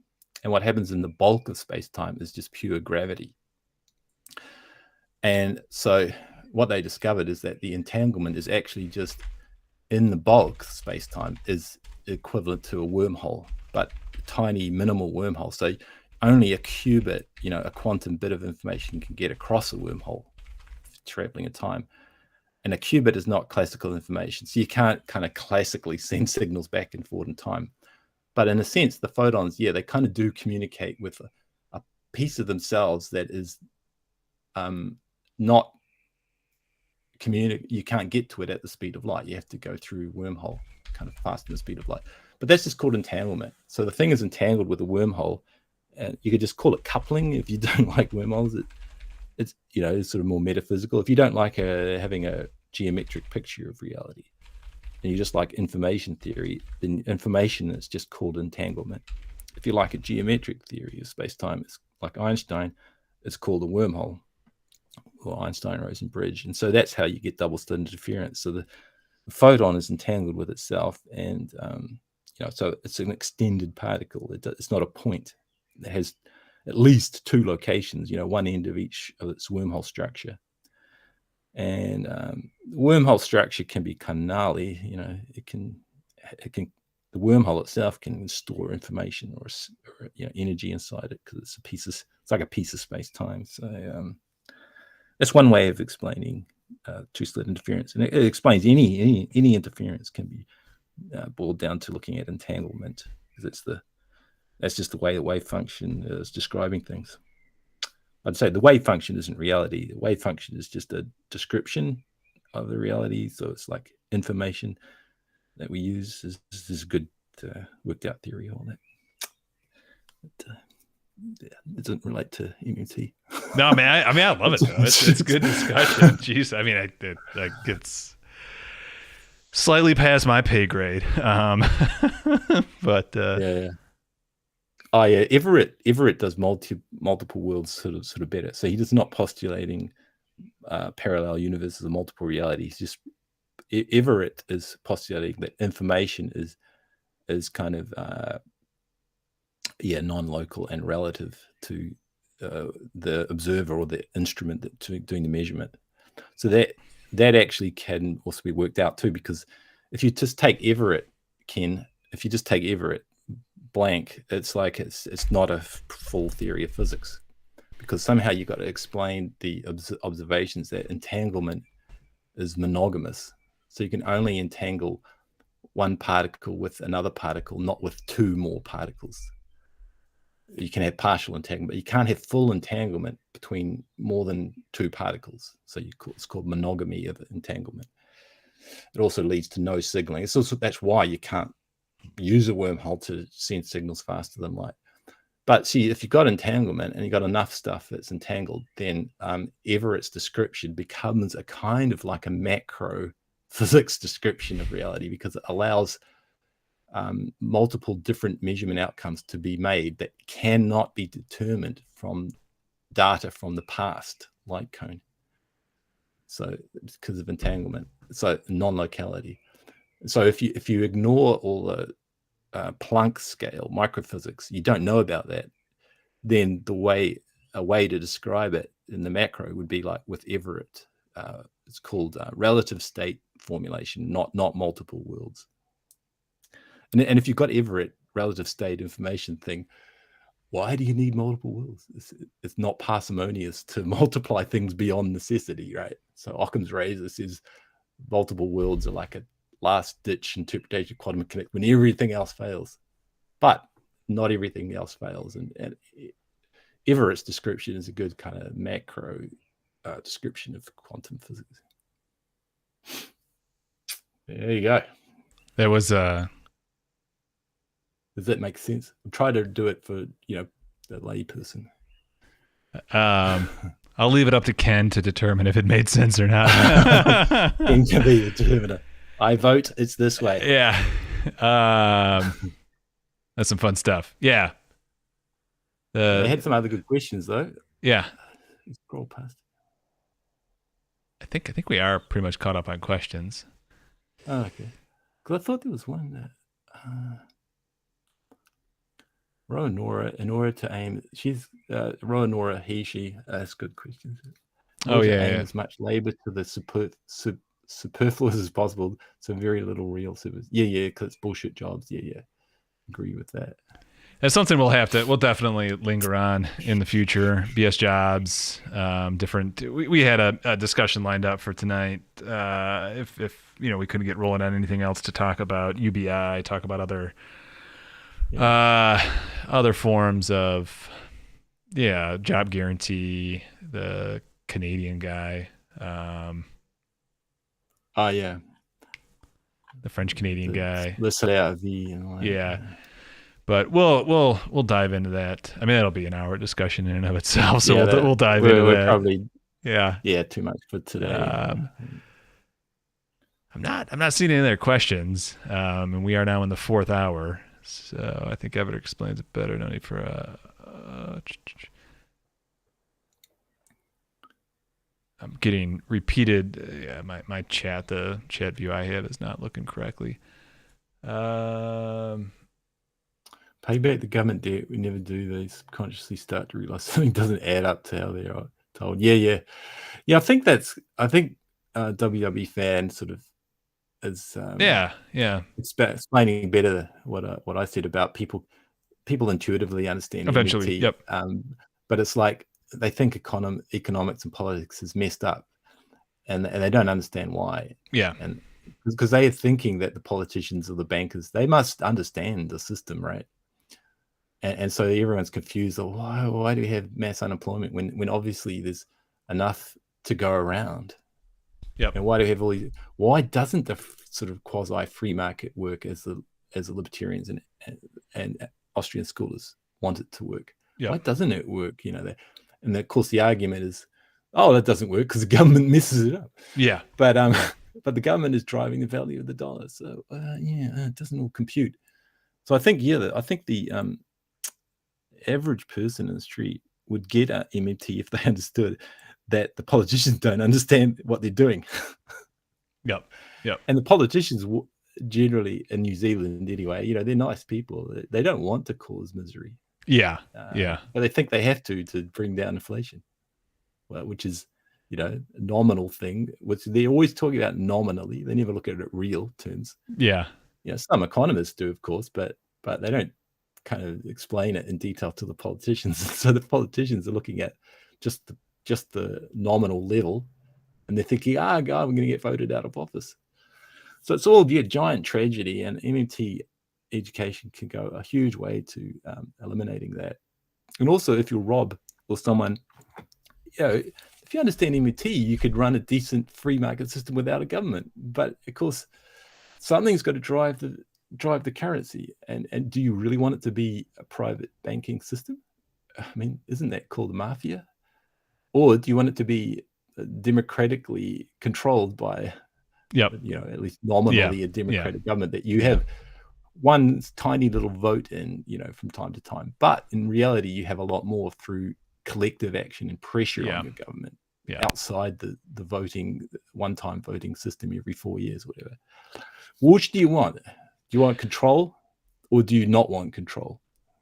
That's my question to the I mean, I would say my own control. I know each individual has bugger all say, but it's collective power.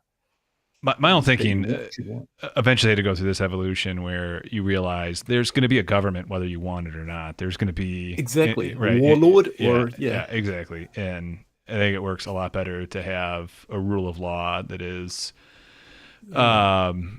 respected throughout the society. And I mean, I think for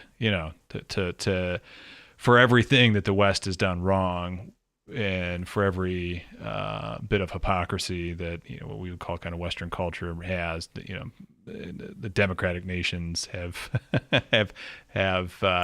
taken a pretty darn good swing at creating a just society. Again, I'm not trying to say that that it's been perfect or that there's not a lot more to go after, but it's better than anything that came before it at the very least. I think neoliberal era has been a decline in democratic power of the demos, of the public.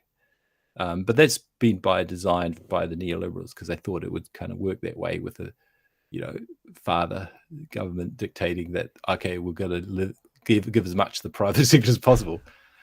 It's like neoliberals, like you vote in some mummy and daddy, and then they say, we're going to let the kids run the show. Okay. It's like, well, what? So neoliberalism is hybrid. Like it wants to be it wants to look like it's a democracy, but it wants to privatize as much as possible. So it's just a massive sort of tension. Whereas it's better to be more realist about the situation. Say, what do we want to be privatized, and what do we want to still retain as a public utility? Yeah. And if you don't want anything to be a public utility as a democracy, as a collective, well, then you can shrink government as small as you like.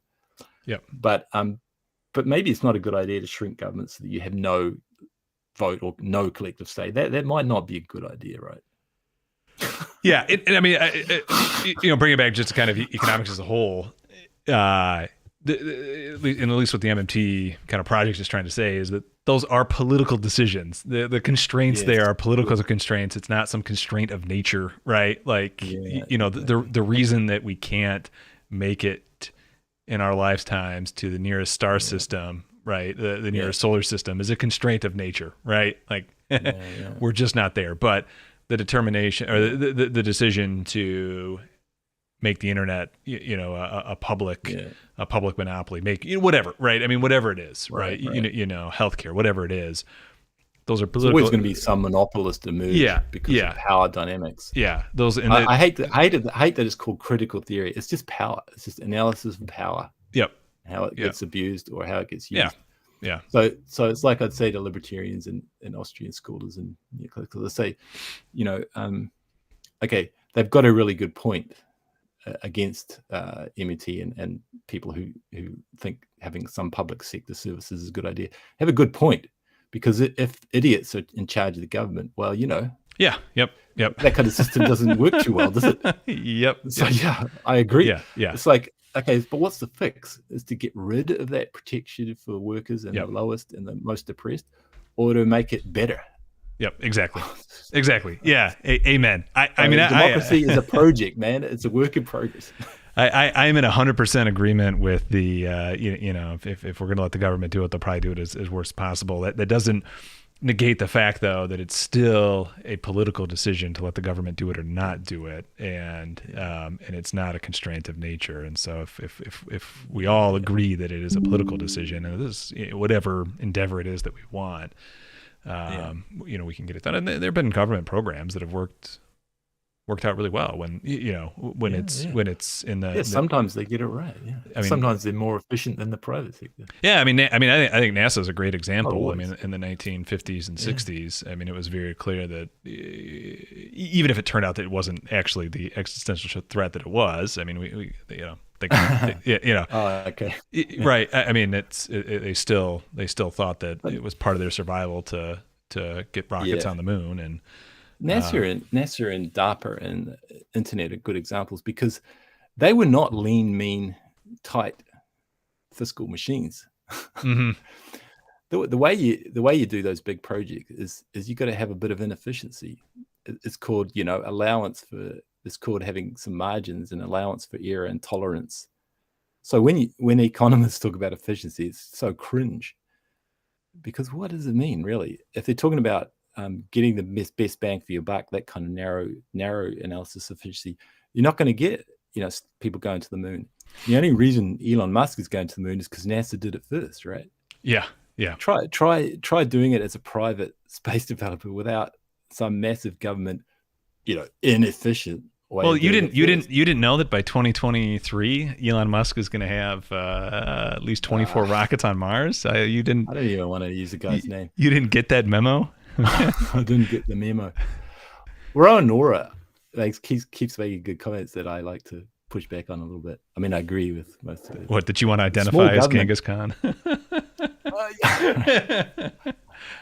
Yeah. Go for it. Small government. I tell you what, try not using the idea of small government, because if you widen the border, the boundary of government to the whole of society, because we all don't just have a vote, we all have some avenues where we could call our politicians, our representatives, call our congressmen, put collective pressure on them. Then the idea of government expands to everyone as a part of government. All of a sudden, yeah. Oh God! And God! I'm already thinking of a certain commenter saying, "Wait, so now you're saying we're all agents of the government?" Yeah, it's a definition, buddy. That by definition, you could call that an agent of the government. Yeah. So again, read my blog post. It's about definitions. You can say private banks are agents of the state because they are licensed and regulated by the state, and they use the state's currency unit, etc. Definition, mate. That's a definition of what it means to be an agent of the state. If you don't like my definition, it's fine. You call it something else. But I'm just using its definition. Yep. So please don't. You can change a letter of the word instead of agent. Call it a agent or something. Yeah. Yeah. But as a definition, it stands, right? Just define it what you want, but they're creating the government's money, however it is that you want creating they're creating a thing that other people could use to pay their their tax liability. Exactly. Yeah. So if you don't want to call that a government agent, that's fine. We don't need to call it a government agent, but realize what it's doing is. And I know it triggers people to even mention the word government, like, but Yeah. as Douglas said, you get a government one way or another, whether you like it or not, because someone's going to accumulate power. Better to at least make those in power think that they have to answer to a democracy, because there's a chance they will answer to a democracy, and that's a bit better than having power concentrated in the hands of a few. Ken, I'm loving your comments, man. I want to be a warlord. Chicks dig it. That's hilarious. All I can think about is the absolute overflow of love that Kim Jong-un gets from the ladies in North Korea. It seems all sincere. Yeah, it must be so satisfying him to know that he's just just a lovely guy. Yeah. If you want to see paying the tax to the state, there it is, right? Coerced tax payment. Man, we are almost at 3.5 hours here on the live stream. Oh no! And I might finally wrap it up if we don't have any other questions. I'm having a ton of fun. I hate to end it, but I got to end my night as well here. So if there are any other questions in the next few minutes that pop in the next few seconds as we wind down, Bijou, did you have anything else you wanted to kind of close with, or? No, just I think I'm probably just redundant now, but WWE fan is it's right. It's like you need to be inefficient to do great things sometimes. Inefficient as a neoclassical would define it, but to me it's more efficient because at the end of the day, okay, I'll give you this example in New Zealand. Right, there was a study done. We used to have this Department of Scientific and Industrial Research, and they were publicly funded. Right now, because we were on a fixed exchange rate, typically that kind of was taxpayer funding in a roundabout way, right? Because you're trying to defend a fixed exchange rate. So in the end, you're having to tax more than you need in order to defend your exchange rate, right? So that's the problem with that. But anyway, this DSIR, they did like all this public research, public science, and it was estimated. And of course, this is very small country relative to others, right? So don't let the numbers confuse you. But they had sort of billions of dollars of funding, but they generated tens of billions of dollars for the New Zealand economy in real terms. So is that inefficient to like have them all sort of around the coffee table having cups of tea and doing odd scientific extensions that led nowhere? That's science for you. You can't do science efficiently as the neoclassical would want you to. It's impossible, really. You're going to be doing engineering. You're not going to be doing any exploration, blue skies, wasting a lot of score points on the scoreboard. So my guess is you have to waste a lot of those points, but I wouldn't call it waste. It's just it's Darwinism in a sense. If you want to be really, I mean, at some point, stupid about it. It's like what the hell is Darwinism? I mean, a lot of nerds and like libertarians and right wingers are on about Darwin, but okay, maybe they're right, but how does Darwinism work? It creates a hell of a lot of waste. Yeah, I mean, and at the end of the day, too, yeah. I mean, that's exactly what you're going to need, right? You're going to need a lot of useless mutations. Yeah, exactly. Yeah, and if you're going to become entirely efficient, you're never going to have innovation. You're never going to have anything new, right? You're only just going to reproduce in more quantity faster what it is that you've already. Soviet Union. Yeah, exactly. Yeah. They could be regarded. They were the most efficient economy that we've ever seen. Yeah, the bureaucracy was gummed up. Yeah, exactly. Yeah, but you imagine taking the Soviet Union today, computerizing it, like Walmart. I'm referencing here Krasowski and whatever guys, the People's Republic of Walmart. Well, then the Soviet Union doesn't get gummed up with paperwork. They kind of got all that automated. But then they're pretty stagnant, right? They're just they just do freewheeling along, really super efficient, no innovation. Yep, they create the same widget, the same size, the same color, every single time. Why wouldn't they? Super efficient. Yeah, exactly. Yeah, at some point you need to pass the. You need to allow some crazy dude to like invent some, crazy thing. Yeah. Not Steve Jobs. He didn't reinvent anything. The Wozniaks or some dude who's never going to have his name known is going to invent some crazy thing, and then some entrepreneur chap is going to steal exactly. it Yeah. and market it. Yeah. Well, Yeah. I'm prepared to tolerate a little bit of that inefficiency. Gosh, what a great live stream. A lot of people showing up tonight. Cool. It's been a lot of fun. Let me plug the things we need to plug on the way out. This is right when everyone drops off anyway. Patreon.com/MMT Macro Trader. I will post the code that I had for the supporter level, and maybe in a couple days when Bijou can clean it up for me. So we'll make that available if that's something you're in. And then obviously if you're an active trader, active investor, premium subscription there might be right for you. So check that out. If you have any questions, really the best place to get a hold of me is either on it was really just on DMs and Twitter. If you want to get directly a hold of me and ask any questions, my Twitter is, if it still exists, I mean, Twitter seems like it's on its last leg at any moment. But both my Twitter and link to mine and Bijou is in the description below. I think that's what I got for tonight. So with no further ado, been a lot of fun, everyone. Thanks for the feedback. Thanks for the questions. And we will probably see you next week. So that's the plan, Wednesday night, 8:00. That'll kind of be the pattern that we're on, and hopefully we can stick with that going forward. So I am going to wrap things up here. Good night, everyone. Take care, and we'll see you next week. Bye-bye.